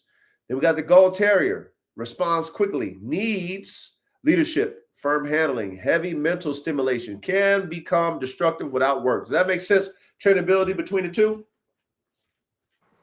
Yes, sir. Yes, sir. All right. Man, the chat is cooking, man. The chat is cooking. Oh, hell yeah. Salute to the Keep chat. serving. Yeah, salute to the chat. Y'all keep cooking, man. All right, so we got the working ability. Bull Terrier, excellent at family protection, obedience, agility, weight pull, scent games. Does that make sense? Scent games? They good at fucking scent games? Yeah, they got the pointers in there. Oh, okay. And the collie. Collie's good at scent games too? Yeah. Okay. I already know the collie, doing that herding type shit. You know what I mean? They gotta sometimes they gotta go and find the herd. Interesting. Okay. Never knew the Bull Terrier to be a scent dog, but you know what I mean? We're learning something tonight, gentlemen. Okay. We got the Gull Terrier. Excels at hunting, guarding, catch work, endurance, farm work. So, man, the Gull Terrier is a damn near all-purpose dog. That's a fact. That's what it looked like to me with the Gull Terrier. Yep. And joint got almost all 10s. Yeah, the Gull Terrier was fucking smacking out of the park with them damn statistics. For sure. All right, let's go to the health then. So we have the Bull Terrier. Common concerns. Deafness, especially white dogs. Kidney disease, heart disease, skin allergies, patellar problems, right? What's patellar problem? What's that? Y'all know what that is? Patellar I think that's like the bone plate in the hinds, like in the hind quarter. Okay. Average lifespan 10 to 14 years. All right. Still a good lifespan though. All right. Let's see what the Gull Terrier has. Let me see.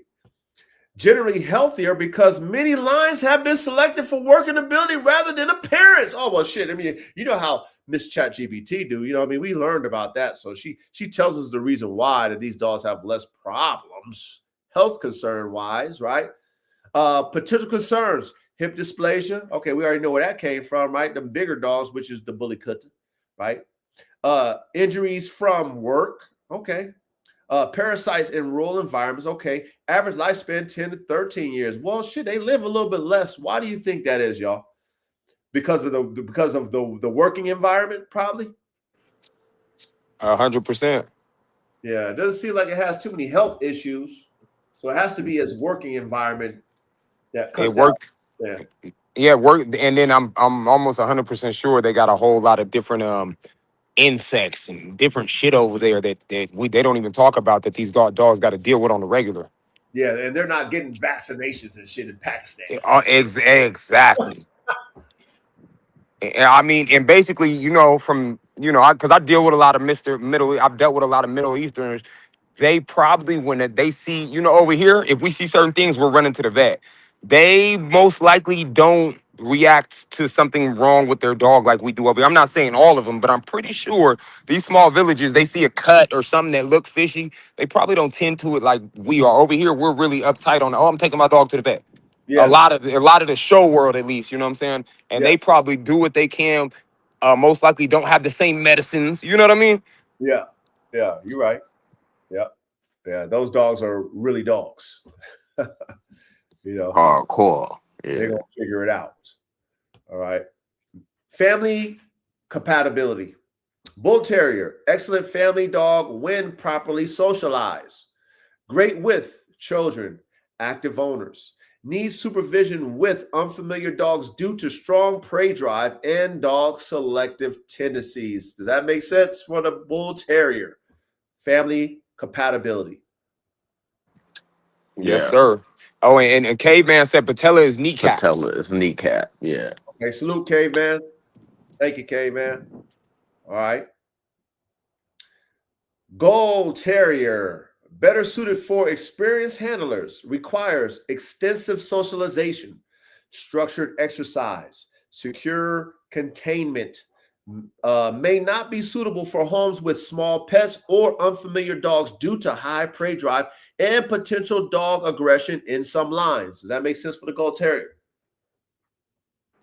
Yes, sir. Yeah. Hey, another observation Wolfpack's made.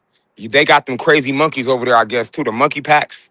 Oh, yeah. Them monkeys. Oh, yeah. I had forgot that those are over there. So those dogs are dealing with a lot, man. Yeah, it's a lot of pressure over there for them. Yeah. Okay. Shit. Salute to the chat, man. Salute, Wolfpack. All right, so we got the drive comparison. We got the categories. We got the trait, and then we got the Gull Terrier and Bull Terrier. Here we go. Trait, prey drive. Gull Terrier, 10 out of 10. Bull Terrier, 8 out of 10. Trait, guarding. Gull Terrier, 9 out of 10. Bull Terrier, 7 out of 10. Trait, courage. Gull Terrier, 10 out of 10. Bull Terrier, 9 out of 10. Trait, energy. Gull Terrier, 10 out of 10. Bull Terrier, 8 out of 10. Trait, endurance. Gull Terrier, 10 out of 10.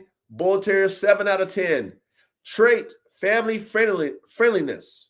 Gull Terrier, 6 out of 10. Bull Terrier, 9 out of 10. Man, that fucking Gull Terrier is smacking the shit out of that Bull Terrier, man. Hell yeah. Not a friendly guy.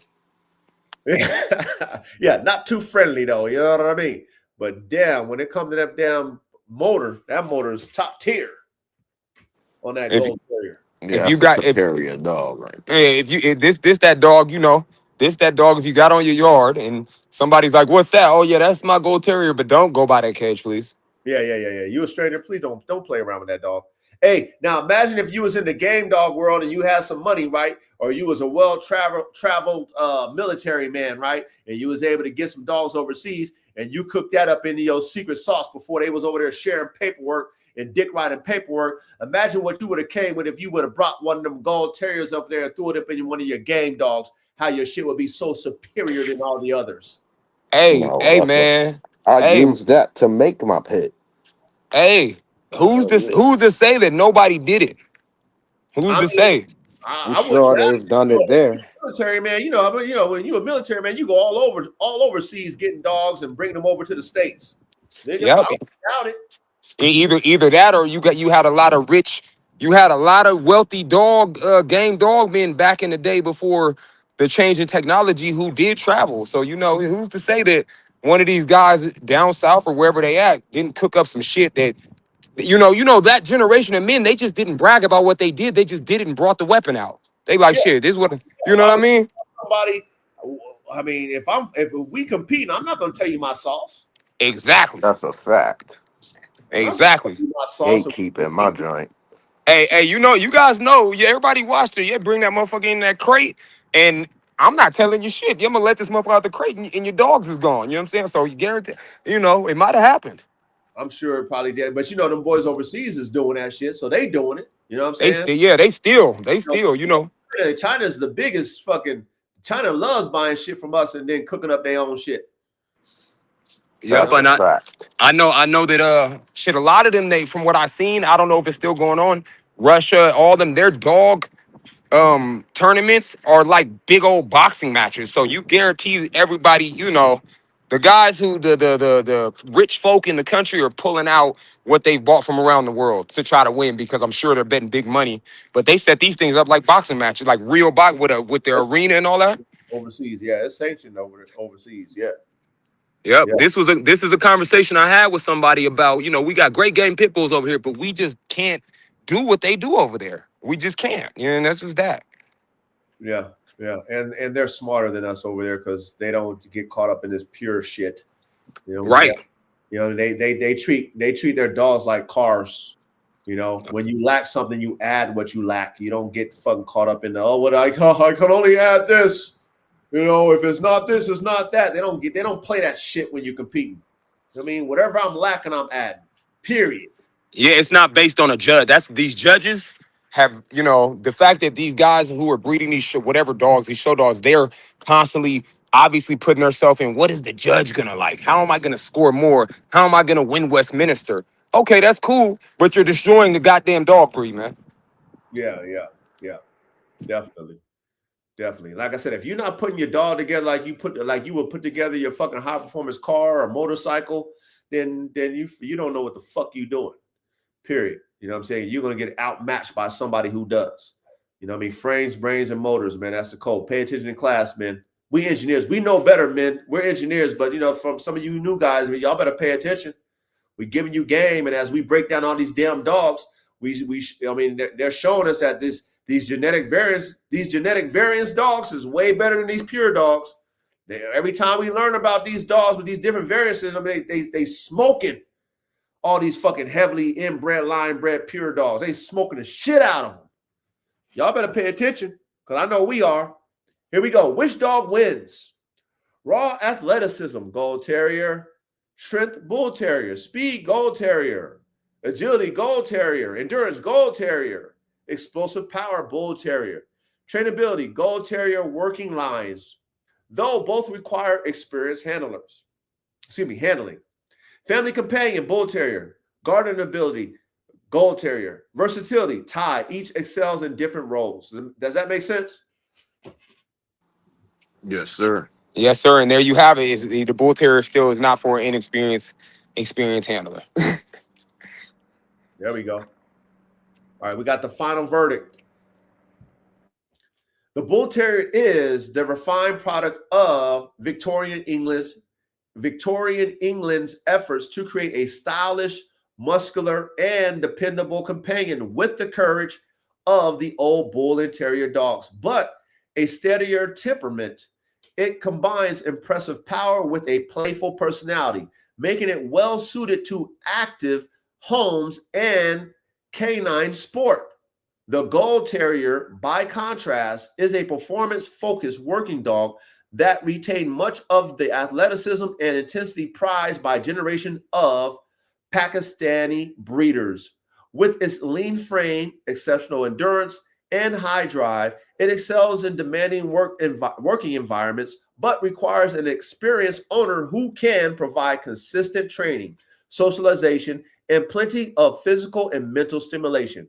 If you're comparing them purely as canine athletes, the Gull Terrier generally has the edge in speed, agility, and endurance, while the Bull Terrier stands out for raw strength, stability, and sustainability as a companion. Ultimately, each breed reflects the goals of the people who developed it. One refined for companionship and consistency, the other preserved primarily for working performance. How do we do? Yeah, that was fantastic. Everybody cooked. Everybody cooked. Yeah. Salute to the chat. Yeah, salute to the chat, man. Salute to you, Brother Ray, for producing this one, man. Salute to you, Callie, man, you know what I mean, for cooking up on what you cooked up on, man. This is another good one, fellas. This is another banger. Books. Hey, me and Reddy, me and Reddy was going through and we did decide what we was going to do. And we ended up with these two to kind of, we've been doing a lot of super exotics. So we said, you know what? Let's bring it to something that I don't know how many people know the Gull Terrier. Everybody knows the Bull Terrier. And we were like, everybody's going to like that one. And it was a hit. Facts. This was a good one right here. Salute, Reddy. Salute, Callie, man. Salute, Coach, man. Salute, Chat GBT, man. For sure. Salute the whole chat, too, because 416, if you see, he's putting down some gems. Yeah, Wolfpack, Tony, everybody, all y'all, man. Hey, man, glad to have you. Facts, man. Y'all over there cooking, man. So again, over time, K, man, salute. Over time, the class is just going to evolve. And I'm glad that we're able to expand our class because now we're learning about all these different dogs. Now we're understanding how they were bred, what dogs they use, why they used them. It really opens our mind to now when we're out here as scientists and engineers and we have ideas and concepts, we're not doing nothing different than all the other ones who've done these superior dogs before us. So we're not going to get caught up in this Americanized dogman shit that we hear today, this Americanized pure bullshit, okay? Where this dog got to look a certain type of way or it's not. No, this dog got to perform better than it looks. That's what this dog has to do for us, okay? Looks is secondary when it comes to a high-performance working dog. Think about every athlete on the planet Earth. They don't all look the same. They're not all shaped the same. They're not all designed the same. But whoever's the best in their weight class in their field, regardless of how they look, they're the best. Isn't that how it works when it comes to athletes? 100%. Yes, sir. And I'll add this, that, my best friend's mama, I was growing up, she was a fitness trainer. Tiger Woods was as strong as Barry Bonds. They just train their muscle different. So with that being said, the looks are not going to be same. They're not going to be pretty. There's going to be different builds for different reasons. How is this dog going to perform when it's time to work is what we bottom line, short, small, tall, thick, whatever. How is your dog going to perform in a working scenario? Yep. I agree. Keep it simple, engineers. Sometimes we complicate a lot of things because we want a complete package. And, you know, I mean, shit, nothing's perfect but the Most High God and Jesus Christ. Other than that, everything has its flaws. That's how God designed it. But if we focus on a specific thing, which we're talking working dogs, is a specific type of performance that we need to have that dog do at a high level. If we can have as much genetic characteristics be at a 10 as possible, you might get some 8s, you might get some 7s, but if we can get that average at a 9 or an 8.5, then shit, clap your hands. But if we take the performance out of that dog and make that dog look like a performer, then you fuck the whole dog up. Period. So, go ahead. I was gonna say Verde too. It was another thing Verde said. One thing about the Bull Terrier noted, it does not have that breathing palate. It can breathe, and I found that with the type of snout it has, that's a great trait. Yeah, that soft palate. Yep. Yeah. Well, you know, that's when you smush the dog's snout in, you're gonna get that soft palate. You know what I mean? No, they don't got it. Well, that's what I'm saying. If you Yeah. have the smush nose, you get the soft palate. A lot of the dogs that have the smush face have that soft palate in there. And then, of course, you know, with the bullies and stuff like that, they throw the bulldog in there. Even though they don't have a smush face, they got a shorter muzzle, which, of course, you know, you're going to inherit some of that soft palate shit. That's why they be breathing the way they do. What's crazy is this just lets you know what the old bulldogs must have been. They had to have not had the soft palate or nothing for them to be defined for them to create the Bull Terrier. The old bulldogs must have been some real fucking dogs. That's right. A lot of them didn't have that fucking smushed ass face, that deformed ass face. Yeah, for sure. I would love to, you know, man. I wish they would have saved some of that DNA, man, and we could bring these things back, man. It needs to go back. Formula though. See, that's the thing. Now that we can go back in time, thanks to Google, thanks to AI, you know, we can learn how they made them dogs back in the day and start from scratch. Oh yeah. That's a fact. Well, I might add, you know, Formula One, you know, coach, you already been working at that. You know what I'm saying? I have that girl sitting right here running around, breathing clear. So, you know. I mean, it's always an opportunity for us to do what because there ain't nothing new in the sun. You know, there's nothing new in the sun. You just got to be willing to go through the process, you know, and get the proper genetics, the proper dog parts to be able to cook up the dog that you want to do. And because we have the information now, you know, the internet is our encyclopedia. Back in the day, before the internet, we had Encyclopedia Britannica. Okay, I don't know if your mother ever bought you. My mom bought me and my brothers the Encyclopedia Britannica because that was our internet back before the internet was popping. Yep, that the almanac.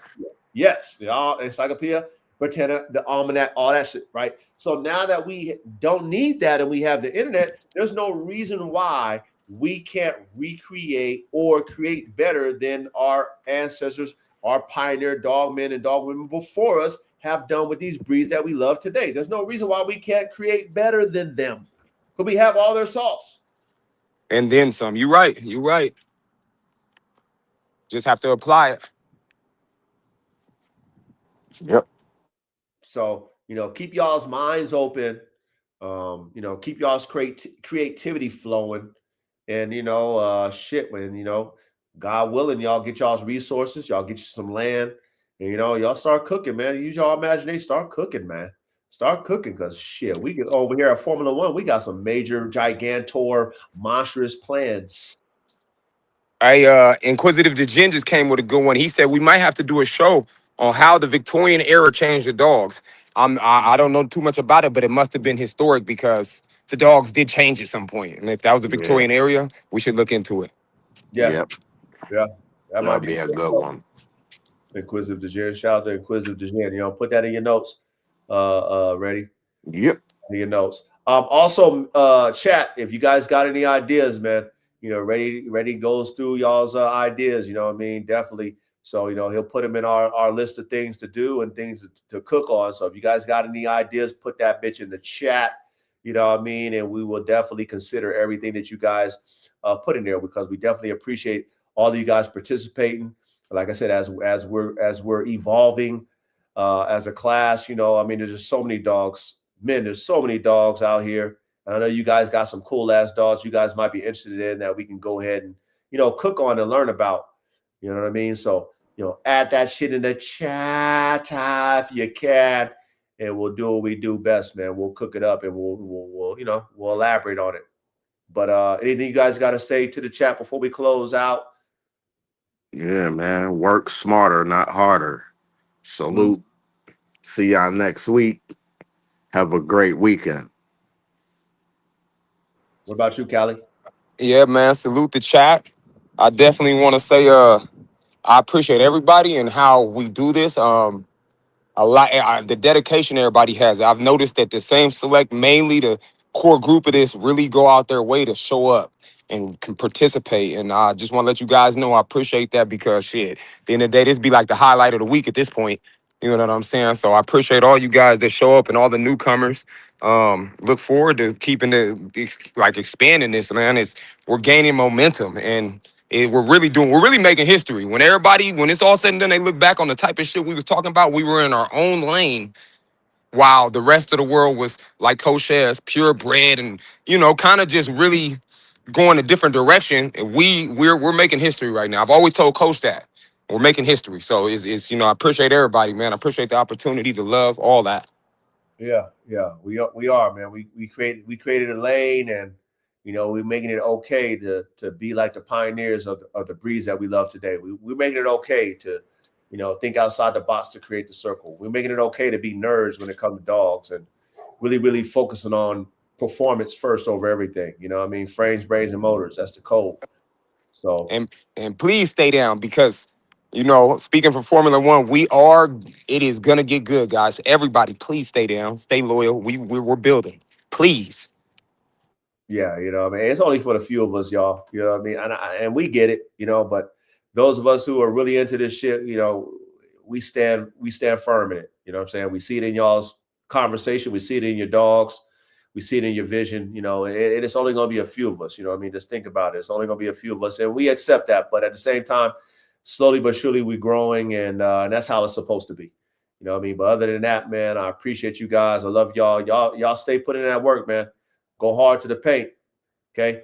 Go hard to the fucking paint, okay? Anything that you guys want to accomplish as men, you guys better fucking work hard at it, man. Stress yourself out about it. Sacrifice everything for your goals, man. Go hard to the paint because it is doable. And we only got one life to live in this body, so you better max it out. Okay? No excuses. Fucking do what you got to do to accomplish what you need to accomplish in life. Don't be a motherfucking lazy ass, fucking complaining ass, bitch ass man. Stand on principles, put that work in, and go for your goals and hit that bitch and hit it.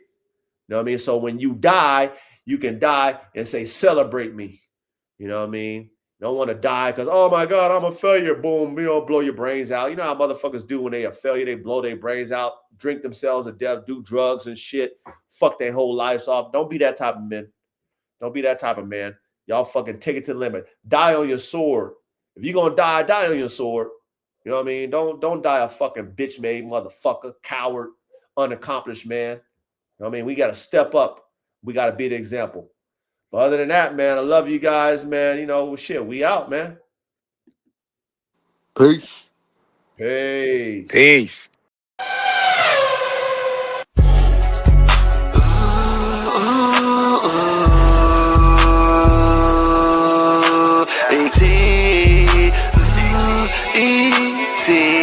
Transmit me, ET. Transmit me, stop complaining. Yeah, stop complaining. Yeah, so stop complaining. Bitch, niggas, stop complaining. When it's raining, niggas, stop complaining. When it's raining in the field, you know this shit is touchy, shit is bloody as fucking real. Stop complaining when you make a mistake. Pick up your rake, clean up your shit. Motherfucking tidy up real quick. Stop complaining.